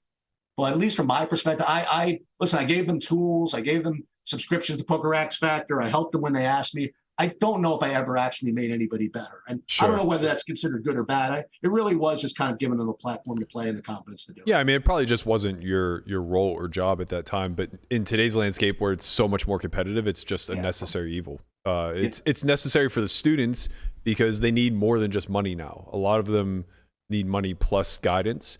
And it's necessary for the investors because otherwise they just don't see a return. And I don't want to get too much into the Bryn stuff, right? Because I know Bryn a long time. I think he's from around here. You want to, and I didn't want to get involved in all the nonsense, but not call it nonsense, whatever. But there are some interesting points. Is that you have one guy's putting up money who expects people to do certain things and to play a certain way or to learn a certain thing, and you have the horses who want to make that person happy because they're responsible for the money piece, right. And so it's a weird thing, where on the one hand, I want to say it as a backer. I said, listen, I'm not going to tell you how to play. You kind of do your own thing, but then you have, it's your money. And if you feel as though they should be doing a certain thing, do you owe it to yourself? Forget them. Do you owe it to yourself to, I don't want to say require them to do it, right? Mm-hmm. But at least strongly encourage them to do it. It's very true. Yeah. I think, well, I don't want to touch on the Brent stuff. I have my own opinions. Just, having known him for almost 2 decades and everything that was going on in the shadows, I guess. Yeah. Online's just, it's a sketchy place. I'll just leave it at that. When Black Friday happened, how did you guys navigate the frozen funds? How much of your liquidity was locked up? I know you guys were more of a stars team than full tilt, so you got fortunate in that regard. But what did you do about the frozen funds, and did the onus fall on the horses or on you? Yeah, I don't know why you thought we didn't have enough on full tilt. I'm sure you had plenty, but we're pretty heavy on full tilt and on UB as well, by the way. And the day before I think UB went down, I sold somebody. I bought 100,000 UB money for cash or something like that. Jesus. Again, nobody accused me of really being smart. That's one of the great myths of poker, but that's what happened. But it really wasn't that big a deal. When it happened, Clifford and I were like, what are we going to do? It's we're not going to yell and scream. We told the horses, listen, when you get the money back, send it to us. And that was, and I don't think that anybody, I don't remember. I really, maybe one person screwed us, but listen, we didn't keep balances that big anyway. Yeah. So it was only maybe a couple of $1,000s. Sure. It was just, it's the thing, what do you guys learn in Catholic school, whatever, the things you can control, the things you can't control, or whatever it is. I mean, there was really nothing we could do, so we just waited. We just waited to get paid just like everybody else. Yeah, that's fair. Coming out of the whole pre-Black Friday, post-Black Friday era, you guys really did spawn the careers of a lot of OGs, so to speak, and guys that are still around. The one that sticks out the most to me, obviously Kata was the crowning achievement, winning the main event, but the one who sticks out the most to me as having the tightest relationship with you guys, and maybe a lot of our audience isn't familiar with him, is Kevin Saul below above. For the better part of a decade, this guy just tortured online tournaments. I mean, he was just one of the best. He was laggy before laggy was a cool thing to do. He was kind of the American version of Mormon, so to speak. How did that relationship form? Were you guys as close as it appeared? And what kind of set him apart, in your opinion, from your other horses? Yeah, I mean, it's listen. I like Joe Kata, whatever it is, but Joe is not really the typical horse that we had. He only played for us for a little while. Mm-hmm. The guys I really remember more, the people below that they're whatever. And I back below, before Cliff and I even met, I think, and I think that's how Cliff and I finally got together in backing. Was I said, "How you want to come along?" I have below above among other people, whatever it is. So Kevin is just, he was just there, right back in the party poker stars days or whatever it is, and he always, he was always a really, really good player, always very laggy, and he was really, really loyal. He was, he helped us. I don't want to say vet players and stuff, but he would come to us sometimes and say, this guy's playing bad. He didn't want to be a snitch or anything like that, whatever. But he was upper management, sort of. But he was, listen, he's one of the guys. I mean, I root for everybody, obviously, but he's one of the, like you said, one of the original guys that I kind of root for. Yeah. Yeah. So I actually do have one story I want to tell, which is this is a story I've never told. I won't say publicly, but to this big audience. Now, when I say this, I'm going to tell you in advance that you're literally not going to believe. I can't wait.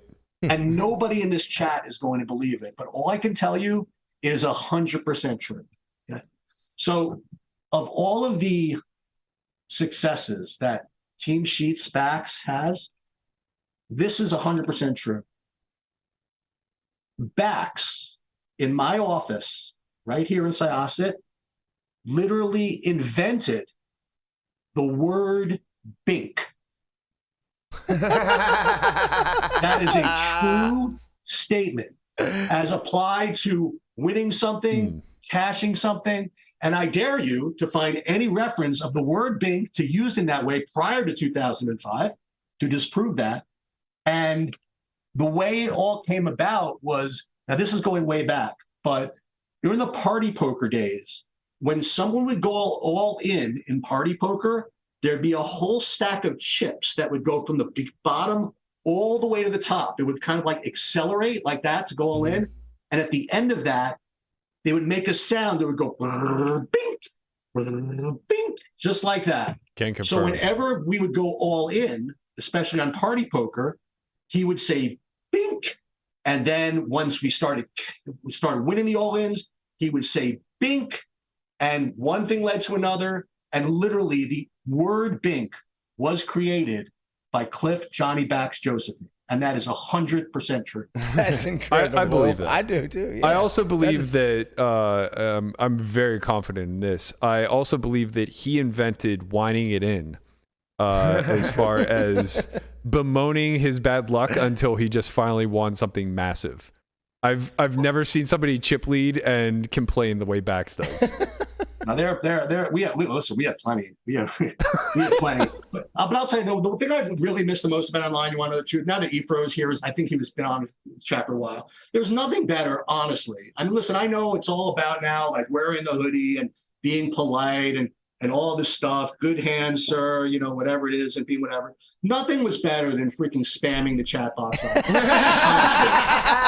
I mean, when you needed an ace. And you put 1,000 A's in a row in a chat box on the way to go down. And then God forbid somebody busted you, all the different anagrams that you would have to curse them, you know, whatever it is. I mean, that was really, honestly, what made it fun. Okay, the winning and the poker and all that stuff. But just the pure wild west of it, where you could say whatever you want until the Lee Jones band hammer came in and you got your chat ban, and that was like the worst when you got your chat ban.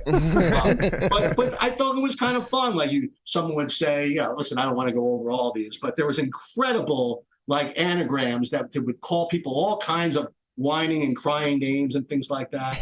And I honestly had so much fun playing, and so much fun playing, and so much fun. And part of the reason I love staking people online is because, listen, I'd be busted out of the tournament. There were other things I could watch, you know? Mm-hmm. And I would then go just always had a sweat. Spam the chat box for other people and stuff like that. And I got to tell you, it was just a shitload of fun. Sweating was definitely fun. Yeah. What you're really saying is that you miss Alan Berry and Olivier Biscay. Well, you know, let me tell you something. Olivier Biscay, he probably doesn't have the nicest thing to say about me. I was a terrible arbiter in a dispute between him and other people. It was totally my fault. Most things are actually my fault. Starting with everything that goes on in my house. Hindsight. Yeah, something goes on in my house. Everything's always my fault. I just kind of learned that way. But that was pretty bad. But Alan Berry, I want to shout out to Alan Berry. So Alan Berry, I went to his establishment the last couple of years a couple of times. He runs this great place called Hudson Table, which is both in Hoboken, actually in Philly and Brooklyn. It's kind of like an upscale cooking class. He was always into that back in the day, and he's really developed a really, really nice business. It's really it was an awesome time both times I went. Yeah, he's one of my favorite people.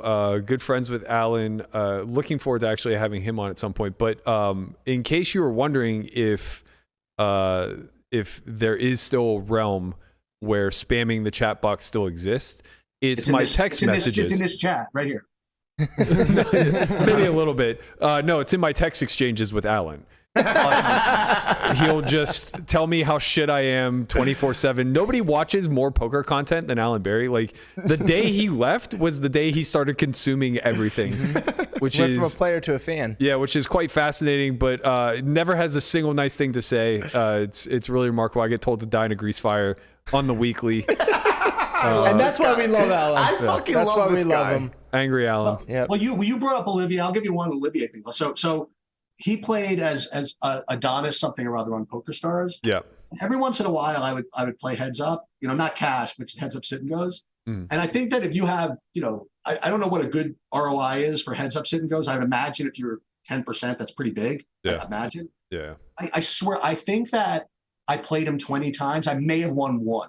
Sure. Okay. It's when you play like guys that are real, and maybe love to talk about poker too with you because especially with cash and the way things are now. Yeah. When you play someone who's that much better than you at something, it's almost like you play chess, Matt, or not? I don't actually. Okay. So if a good chess player can kind of appreciate this, when you're playing like a grandmaster, somebody really good, it feels as though like the table is like kind of tipped and all the pieces are just kind of like falling at you and you're like defending against like all of them. And when you're playing someone who's really, really good at poker and really, really good at heads up, that's the way you just kind of feel is that you're just kind of at a slope and everything's kind of just playing at you. Listen, I don't really play that much anymore. I played like everybody did, during COVID, right? And I played ACR and I played, whatever it is. But listen, when I watch you guys analyze poker, forget and Doug and listen, Doug and Landon, these guys are all guys that started playing after I stopped, right? So I have no idea what these people, they don't know who I am, right? Whatever it is. And when I hear, like when I first hear Doug like kind of talk about hands, how I think, this is bullshit. He's talking about it after the fact and he's making up all these things that he should have analyzed along the way, now knowing the results and this, that, and the other thing, just like whatever. And then I when preparing for this, I watch you and Landon, I guess, talking about poker hands and cash games. I have to tell you, the level of analysis and the level of, I don't know whether it's from solvers or whatever it is, it's just really, really next level. I mean, the fact that, not to like overhype you or whatever, the fact that you're able to thrive through poker-wise, through all these different shifts in the way people play is kind of amazing. So listen, you keep whatever you're doing up as far as poker goes. I certainly wouldn't be able to play in this type of environment. Yeah, I really appreciate that. I think what you're describing when you're talking about Olivier is it's the unknown, right? And there's less of that now. We have so much more vision because of solvers. Like we know what to look for. I saw it as like my exit. Like I thought for sure I was done when solvers really became to the forefront because my background is in computer science and you just spend a lot of time building logical frameworks and that's kind of how your mind begins to work. So even though I did have this big creative side to me, I often operated under these boundaries of like, logic and trying to follow some sort of line of thinking that mathematically made some sort of sense. So when solvers came to be, a lot of the things that I kind of just observed within the game that I thought were important to pay attention to came to the forefront. Things like blockers, so paying attention to specific suits, paying attention to how your hand interacted with the top card versus like the middle and bottom card, things of that nature. And I was just like, okay, well, I'm fucking done because this is what my edge was, and now it's becoming common knowledge.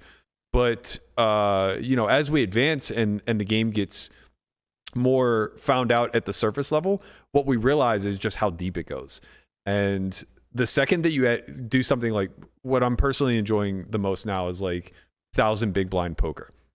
Like if you can get into a game where people are sitting 1,000 big blinds deep, we just get transported back into 2008. You're just playing you think there's a big difference between, I'll do a follow-up question. You think there's a big difference between 1,000 big blind poker and 200 big blind poker? Is there a big difference? It's a chasm. Really? That's so interesting. I mean, what you would see happening at like the theoretical level is that, most pots just play like check down to the river. Not, I'm over exaggerating, right? But most pots play relatively passively or defensively to the river until one range that is uncapped can just polarize. And then you see like 20x pot shoves. Like that's what the computer would be looking to do. Well, Because let me ask them one thing. If anybody wants to ask a question, they could do that too. sure. What about I've only started watching some of these HCL streams really after the Robbie thing happened. I don't follow any of this. Yeah. I didn't follow Apostle. I don't follow the live cash games. Let me ask you: these people that are in these games, like Garrett, I guess Andy, like guys that are just kind of known as like the big. Are they like really good at poker? You know what I mean? Are they like really good at poker, or are they really good at finding games, or because remember back in the day, people that are playing these cash games, I would like they're really these guys wouldn't know what to do in a 30 big blind poker tournament or whatever it is. But are these guys actually really, really good in addition to playing like really big stakes, or are they just really good at finding games? I think they're raw talents. So if you were able to pluck a Garrett or an Andy out, and I actually know this for a fact because I started playing with both of them around this time, but if you were able to pluck them out and throw them into 2008 cash games, they would be the best players in the room by such a wide margin. And what you're seeing now is that they are very solid at the fundamental level, but they're capable of abandoning fundamentals in order to navigate the environment that they're in. So those HCL live or Hustler Casino live streams, everybody sits infinite deep, right? Okay. And what's supposed to happen is that your risk premium is really high whenever you're that deep, because the equity threshold necessary to put a lot of chips into a pot is like the nuts, right? So like you just shouldn't ever be putting 100 blinds into a pot without the nuts, basically, because there's the threat that your opponent could then shove all in. And if you don't have the nuts, basically you can't call. And that's the game of chicken that's meant to be played as stacks get deep. But that's not actually how the game plays out. It just plays out like a normal game, So they get to sit thousands of blinds deep with people who are willing to invest hundreds of blinds with like one pair, with gut shots, with open, you know what I mean? Just play the game normally as they understand it. And as a byproduct, they're just so socially capable of navigating those waters in a way where when the risk becomes high, they know where their opponents crumble, right? They either default to risk aversion and sacrifice too many pots that way, or they put themselves in an aggressive situation where they just never bluff enough. And now Andy and Garrett are able to make these ridiculous folds where they're folding like second nuts and effective nuts and things of that nature. Yep.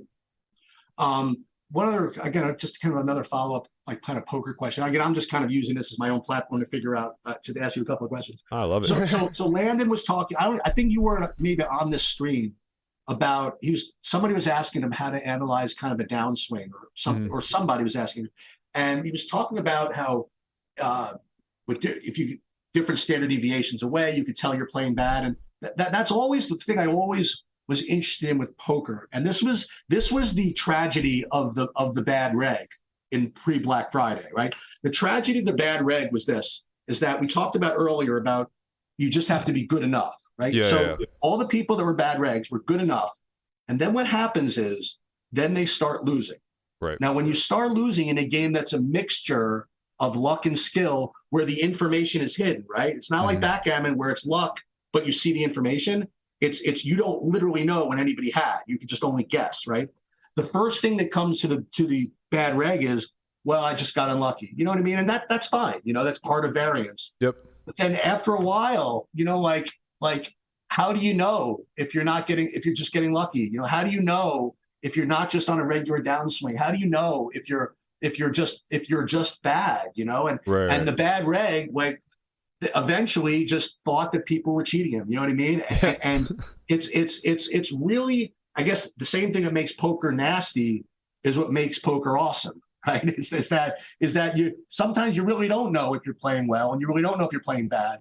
Do the solvers kind of deal with that? Back when they had Hold'em resources, and they still have it, but I talked to Helmut, who's the guy Helmut Mercier, who created that. Mm-hmm. And what you could do that is you could just input all your stuff into Hold'em resources and it would scan for mistakes, but it was only push fold mistakes, right? Have the solvers gotten to the point like Jellyfish and Backgammon where you could upload your entire MTT history, and it will tell you are bad, or it's not really gotten to that? No, it has. You and I are such dinosaurs in this realm, and more specifically me, because I'm 85-90% live my entire career. Okay. So I can never know. Right. I could just never have this sort of objective feedback. But yeah, you could take your entire database of hands, whether it's cash or MTTs. That's awesome. And you can upload it to a program like GTO Wizard. And after some time, it'll basically give you a percentage output of how closely you played the game theory. Right, but so you're not going to be able. But I'm talking about like sample size. Like how many samples does it need to tell you that you stink? You know what I mean? Okay. So these are two separate questions. So you can find the technical accuracies or inaccuracies in your game by uploading to something like GTO Wizard, right? And it'll tell you like you're operating on 90% accuracy of game theory. But then additionally, you can use a variance calculator. Prime Dope is the most common one utilized. And basically, you could take the difficulty is that you have to have an assumed win rate, right? Whether it's positive or negative. So the best thing to do is just you kind of work off of intervals because it's an estimation, right? You'll just never truly know. But if you think that you have like a 20% ROI, then you plug that in and you can base it off of volume, and it'll tell you like how many standard deviations away until you start to get into kind of a tail risk situation. Same thing holds true with if you have a negative ROI, right? It'll tell you like what the likelihood is. We did this for Rampage whenever he was kind of jokingly saying that ACR was rigged. We basically gave him like a negative ROI, a break-even ROI, and then a small positive ROI. And it was showing that like he was well within the bell curve distribution of a downswing. Well, let me put it to you another way. So I always said that there were 2 Nobel Prizes that you could give out in the backing world, okay, for backing analysis, okay, Yep.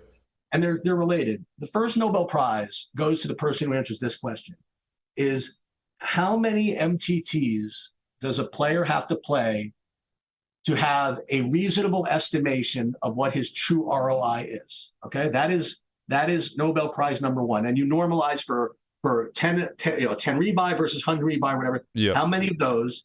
And then question 1B is that given that, like you said, given that ROI, how many MTTs does that person have to play to have an X% chance of being within X standard deviations of that win rate? And if you could figure those 2 things out, then you're honest. The second one is figured out.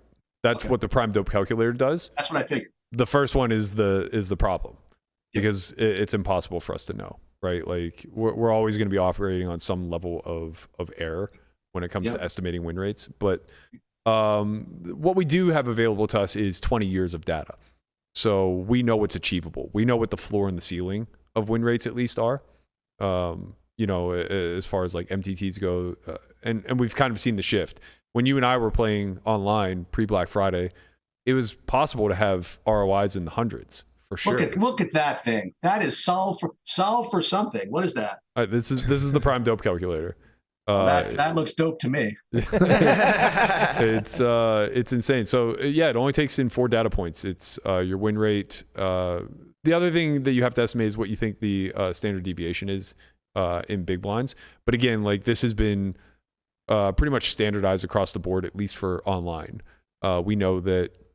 I think they even have a chart of like what the suggestions are. I think it's like 100 big blinds for full ring, or maybe it's 80 big blinds for full ring, 100 for 6 max, 125 or 30, something like that for heads up.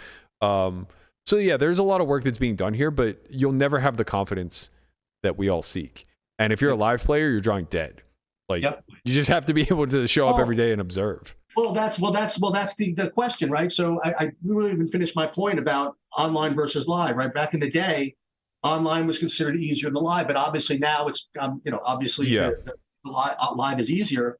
But when people would want to play live versus online, there's still that problem of sample size, right? So when you even cash games, what do they deal live now? What, 35 hands an hour or whatever it used to be? Yeah, I mean, give or take. And online, it's infinite, right? So what type of edge do you really need to have live versus online to make up for those added samples? Because remember, maybe you think about this because look, you're getting, you're in your 30s now. I'm 40. I mean, I'm in my 50s now, so I think about things a little differently. Another way to think about samples is time. Like if you want to win money over poker, even if you have an edge, it's going to, yes, require a lot of hands, but that means a lot of time. And as you get older, you think about limited time. And what online did was able to collapse time, right? You could collapse 35 hands an hour into 150 times 16, right? Times 16 tables. So, and that becomes an interesting question, is how soft do the games have to be live to draw you away from a tiny edge online? Yeah, that's the age-old debate, right? And I think that it just comes down to two different character types, because the fact is the win rates available live are massive, just exponentially larger than online, but the volume you can put in online is exponentially larger. So it's like, would you rather have a 5% edge putting in 100x volume, or would you rather have 20x edge putting in 1/20th the volume? Hashtag poker dope. I mean, let poker dope crunch it. Well, it's also like how you enjoy spending your time too, right? Like for me, sitting 8 hours at a table live is a pleasant experience. Oh, you gotta be kidding. I love it. I love the social aspect of it. To me, it's a mono game. It's not. I don't see anything as volume, and I never have. I've never been a volume junkie. It's why I don't think I gravitated towards online. I see every hand as its own battle, and I have my objectives there. With online, it's just like it's all coming at you so fast, and everything's so systematic, and you're just trying to basically eke out whatever predetermined edge it is that you have. It's not for me, man.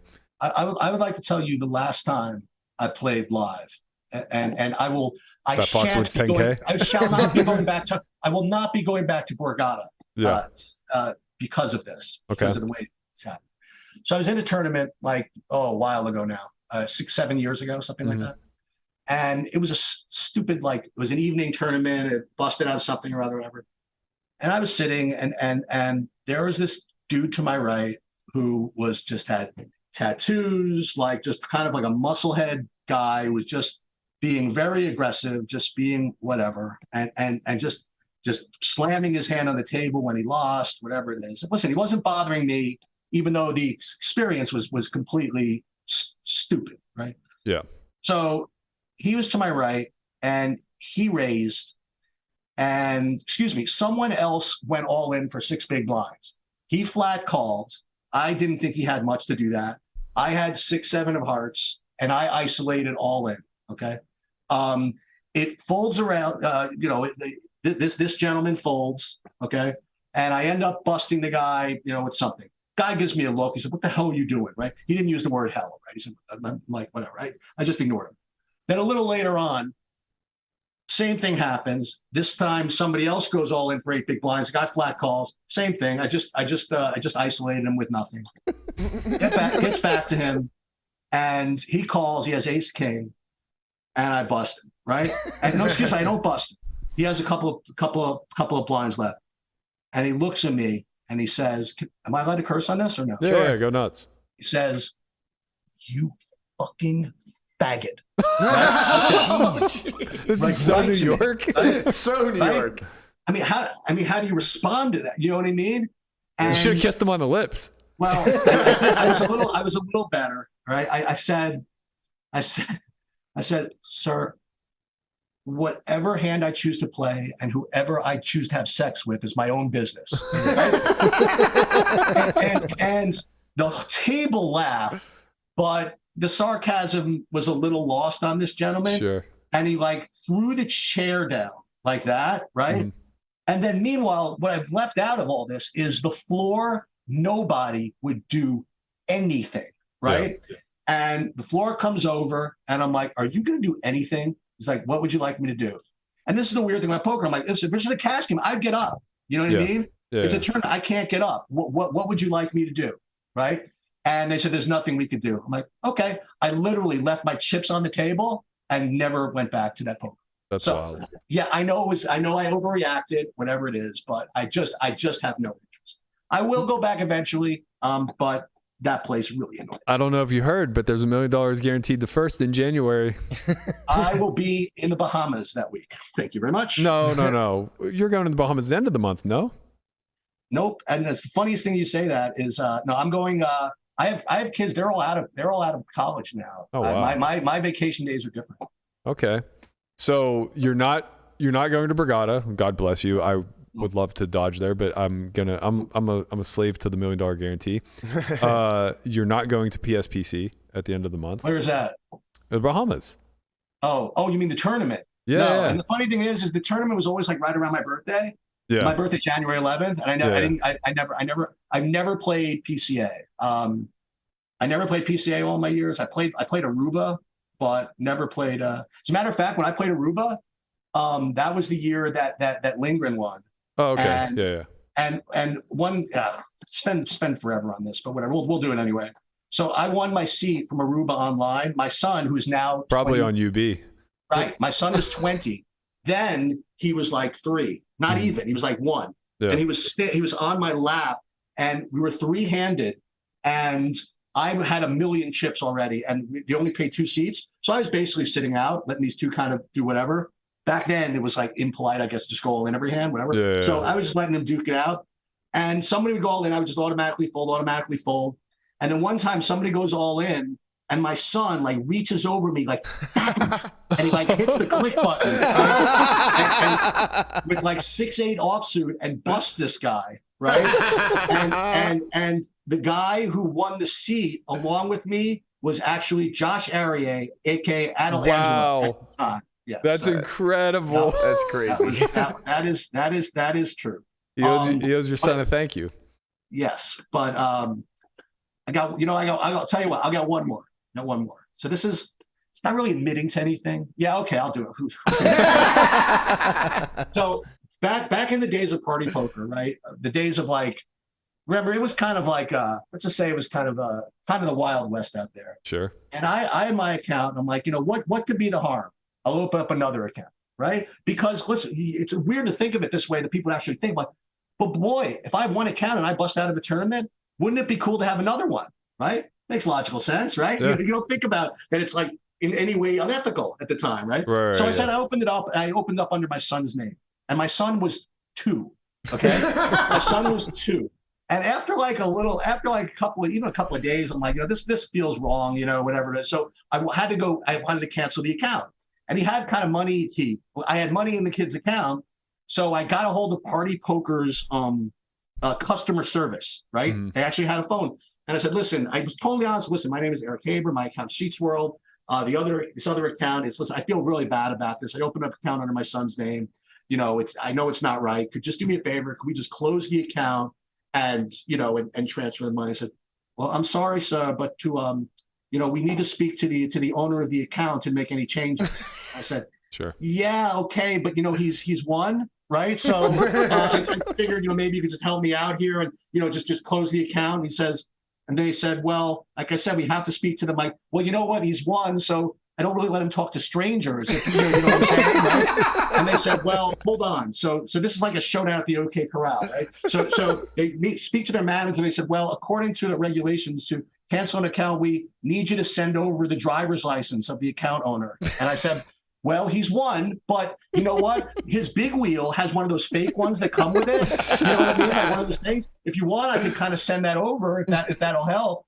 And this went on for about 20 minutes before they finally conceded and closed his account. So I'm astonished that you won that battle there. I would assume they would have just kept the money and told you to fuck off. You know what? They won. Listen, what did they say about arguing on the internet? Right? Nobody wins. So yeah, that's true. Nobody wins those discussions. That is true. Yeah, it was different time back then. I remember my first full tilt account, I was Luckbox 11. And Nice. After like a year, I hated the name, and John Jawanda was Luckbox something else. So I just like asked them to close my account, like that I was a problem gambler and I didn't want to be on there or anything else, whatever. And then like a month later, I just created another account, and they were like, okay, you're Berkey 11 now. Well, you know where my I don't know if you follow this, but on my Twitter account, you see that I have this kind of logo that's associated with kind of all of my stuff. Yeah, it looks like a hockey mascot. Yeah. So what it is, it's the logo of the Linköping hockey club from Linköping, Sweden, right? But that has meaning. Like back in the early days of Poker Stars, there were, when I was playing Sit and Goes, it seemed as though everybody that sucked out on me was from Linköping. I don't know why it was. Every one of them was from Linköping. And so, you know what? If that's what it takes to get lucky, I'm going to change my city to Linkoping. Sure. And you know what? You could do that. Change to say wherever you want, right? Yeah. So I was then Sheets Linkoping, right? It wasn't Sheets, it was Sheets Linkoping. And then finally, after like 6 months of this, Lee Jones actually reached out to me and says, listen, it's really important that people know that they're dealing with actual people from where they are. And I tried to bluff. I said, listen, I'm from a very private town. I don't want people to ever know where I'm from, whatever. Well, then just put New York. I'm like, yeah. Right. So Sheets Linkoping kind of became my my moniker, like forever. Like all my stuff now has Linkoping on it. So you fast forward like a year later, I'm at the WSOP. That's how long ago it was, right? I was at the WSOP. And I strike up a conversation with 3 or 4 people that were there. They said, oh, your Sheets, this. And so after it, one of the guys comes up to me and says, you're going to laugh, Eric. I'm like, what? He says, the guy I was speaking to just now, he says, you know what? That Sheets is such a nice guy. And you know what? He doesn't speak that bad English. Really? Right? I'm like, what do you mean? He's like, seriously, his English is actually not that bad. I'm like, well, that's great. The guy actually did think I was from Sweden all these years. I have to tell you, man, city and country reads were real pre-Black Friday. It was like you're in a really tough spot. You're not sure. You're like flipping a coin in your head, and you scroll over and you see Belarusian. You're like, call, like, call, call. Show it to me, buddy. Like you get this one. Sheets, Man. quick question: Who is your best horse? Well, how do you gauge that? Well, monetarily, I guess. I mean, that's a silly question, right? I mean, Well, obviously, Cat. we all know who the top, Better question: who's the worst horse? Yeah. That one I'm kind of sworn to secrecy. Sure.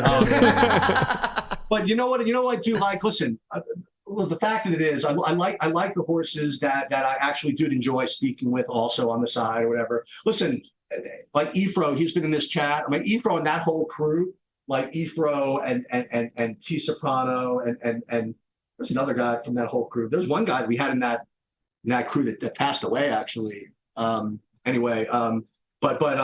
those guys were always really, really smart. Huey, right? Huey didn't die. Sorry. But Huey from the Magic days, he played. That whole crew was really, really cool. Below was obviously like whatever. But I have to shout out, none of this would have started in the first place without the original guys, and that was Brett, Youngblood, and Scotty Fishman and Dutch. These are the 3 guys that I first started backing that just started this whole thing, and listen, I put this out there, many times how it actually got started, but I was actually playing a Poker Stars tournament online, and I got a call from the school that it was a snow day and I had to pick my daughter up from school, and my wife was out, and I was in the middle of the Poker Stars tournament. I said, I got to have someone take over for me. Ooh, I know, terrible. Someone take over for you. But I had to have someone take over for me. So the only guy I knew that played online was Phil Lack, actually. And I said, Phil, do you know anybody that can take over for me? He's like, yeah, have like Gank take over. I'm like, Gank? What the hell's a Gank? He's like, whatever. Just have him take over for you. He's good. Whatever. So I went and I came back, and Gank was doing his thing, and I think we got 4th or something like that. And so Phil said to me, he said, listen, he's part of that crew from that World Series of Poker episode with him and Dutch and Scotty Fishman. I know that Brett's looking for backing in the I think it was the PCA at the time or something like that. And so I got a hold of them and I said, you know what? These are 21-year-old kids that are looking to get a start in something that is typically for older people. Let's go. And this is where it all started with Dutch and Brett and Scotty. And so I guess it would be silly for me to not say those are my favorites after all this stuff. That makes sense. Yep. Was there one that got away? Yeah, there are plenty. Yeah. I feel bad, but I will say this, that I think that I'll just say that of the top 15 like lifetime earners in poker, I think 2 of them we said no to. I think.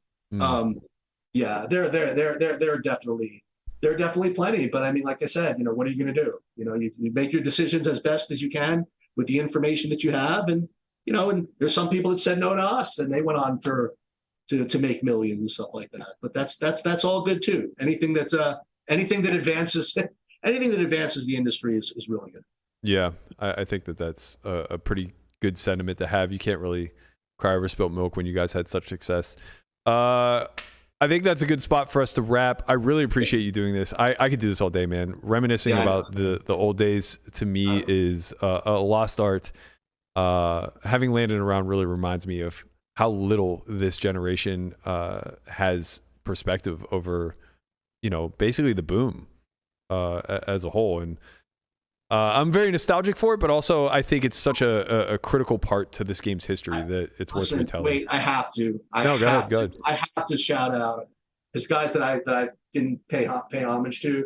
Someone piped in Lil Hold'em in here, and he was a tortured soul in and of his own self, but he was awesome, and definitely R.I.P. Lil Hold'em. He was. Listen, for all he did, he never stole ever. He was always like really aggressive. He never used a solver, and he was able to never did anything other than win. So love that guy. Yeah, he was a real legend. Very unfortunate to see him go the way that he did. Many such cases. It's when you're around 20 years, you're gonna see the dark side too, and a lot of those instances. We got to do this again sometime. Really enjoyed this. I think there's still a lot to talk about. You probably have stories for days. Whatever. I mean, you do this stuff every day. I mean, you'll have to get bored at some point of talking about really advanced poker stuff. Every day. That's the last thing on earth I want to talk about, man. I just want to lecture Landon about what it was like to defend against the 5X. Right.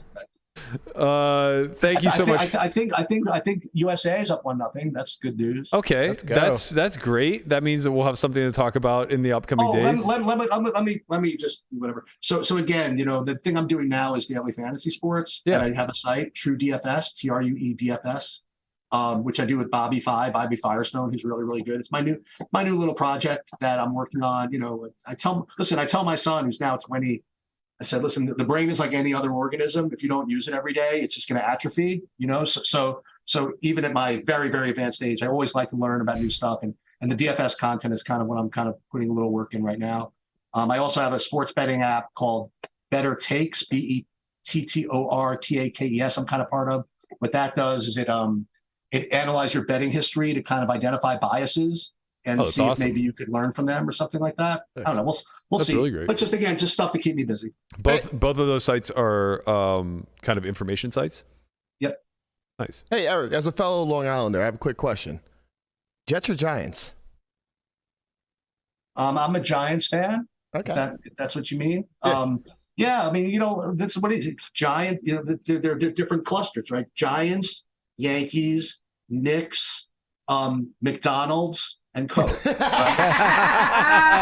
as opposed to Mets, Jets, Pepsi.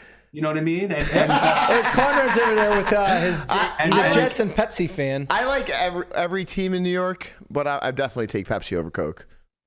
So question: were you a Yankee fan, or are you a Yankee fan or Met fan? I'm a Yankee fan. I mean, here's the question. When the Red Sox were playing you probably weren't alive in 1986, but when the Red Sox were playing the Mets in 1986, who would you be rooting for?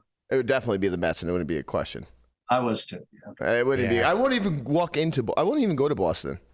Yeah.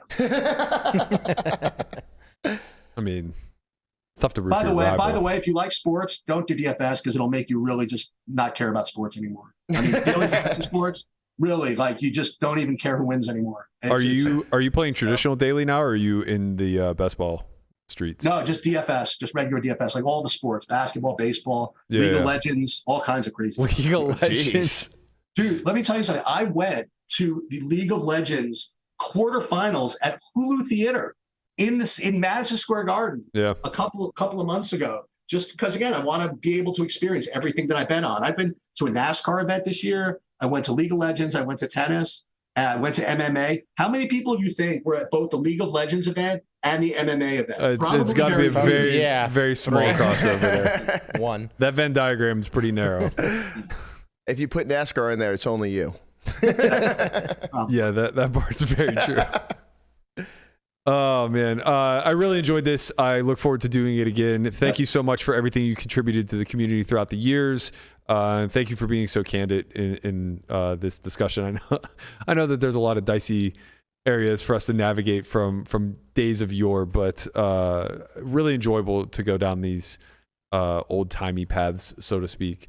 Got to do this again. Appreciate you. Anybody who wants to follow, you're at Sheet Pawns on Sheets Pawns, Sheets Pawns. You'll figure it out. Yeah. There it is. There it is in the lower third. Man, that's old internet speak for anybody who's too young to understand, but Yep. I'm sure we get a lot of that. Gonna let you out on that note. Thank you so much, Sheets. Appreciate you. All right, later, guys. Thank you. Later. Bye. Thanks. Thanks, man. That was great. You guys were very talkative. I was just listening, man. All I wanted to do was I could listen to him talk for days. Yeah, I mean, he's got all the stories. We honestly shouldn't even. Couldn't shut the Conrad's just walking off the set. Conrad thinks we're off the air right now. No, Conrad, we're not off. Jesus. Go back. Jesus Christ. All right, well, I'm back now. Since let me put my headphones on. This guy has the balls. I'm sweating balls over here. It is hot as fuck in here. Look at this. Maybe don't. My God. Maybe don't wear. Now he's complaining about the heat. This guy has the balls to call me his sidekick when he intros the fucking show, and he is on another planet. Oh man! Once those cameras start rolling. Well, time out. You're my sidekick because this is what I delegate to you. It was an interview today, and you had to do it. This is what you do. You're really good at this. You did really good. You always Honestly, do really good at this. You so. pretty much asked every question that I would have asked anyway. So like it was. I was enjoying just listening to I don't it. ask questions, so Yeah. Yeah, my sidekick. I gathered that with the.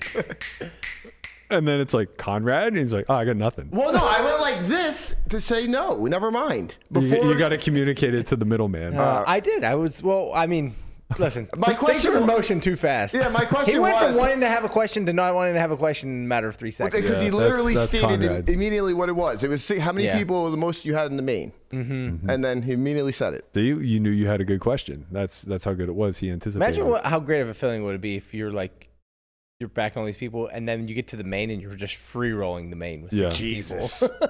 That's. He said it only happened a couple strong. times, but like, what a great feeling that would be. It definitely would feel great. Thank you guys so much for tuning in today. Don't forget that we are still running a Black Friday sale for Solve for Why TV for the next 24 hours.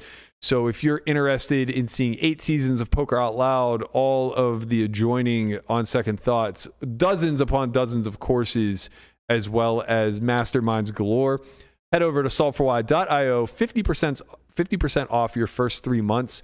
Use the sign-up code Friday22.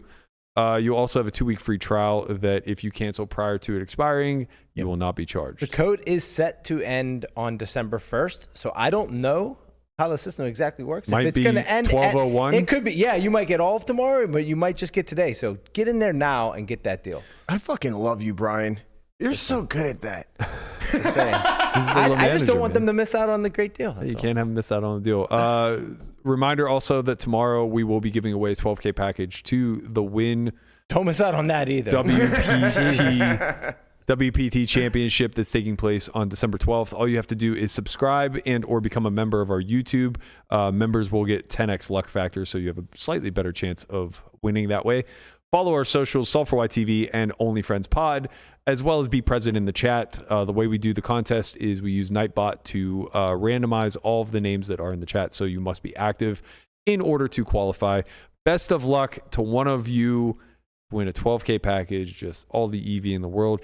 Thank you guys so much for tuning in. I know that was a little bit of a longer one, but I really enjoyed getting Sheets' insight to what was going on, kind of behind the scenes of the backing world as we knew it pre-Black Friday, slightly post-Black Friday, as well as like all the live events culminating in a WSOP win with Kata.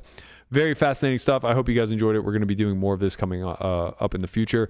Big one tomorrow with the seat giveaway, and then Thursday and Friday we'll kind of get back to normal. We'll see you guys 10 a.m. Pacific tomorrow. Peace. Later.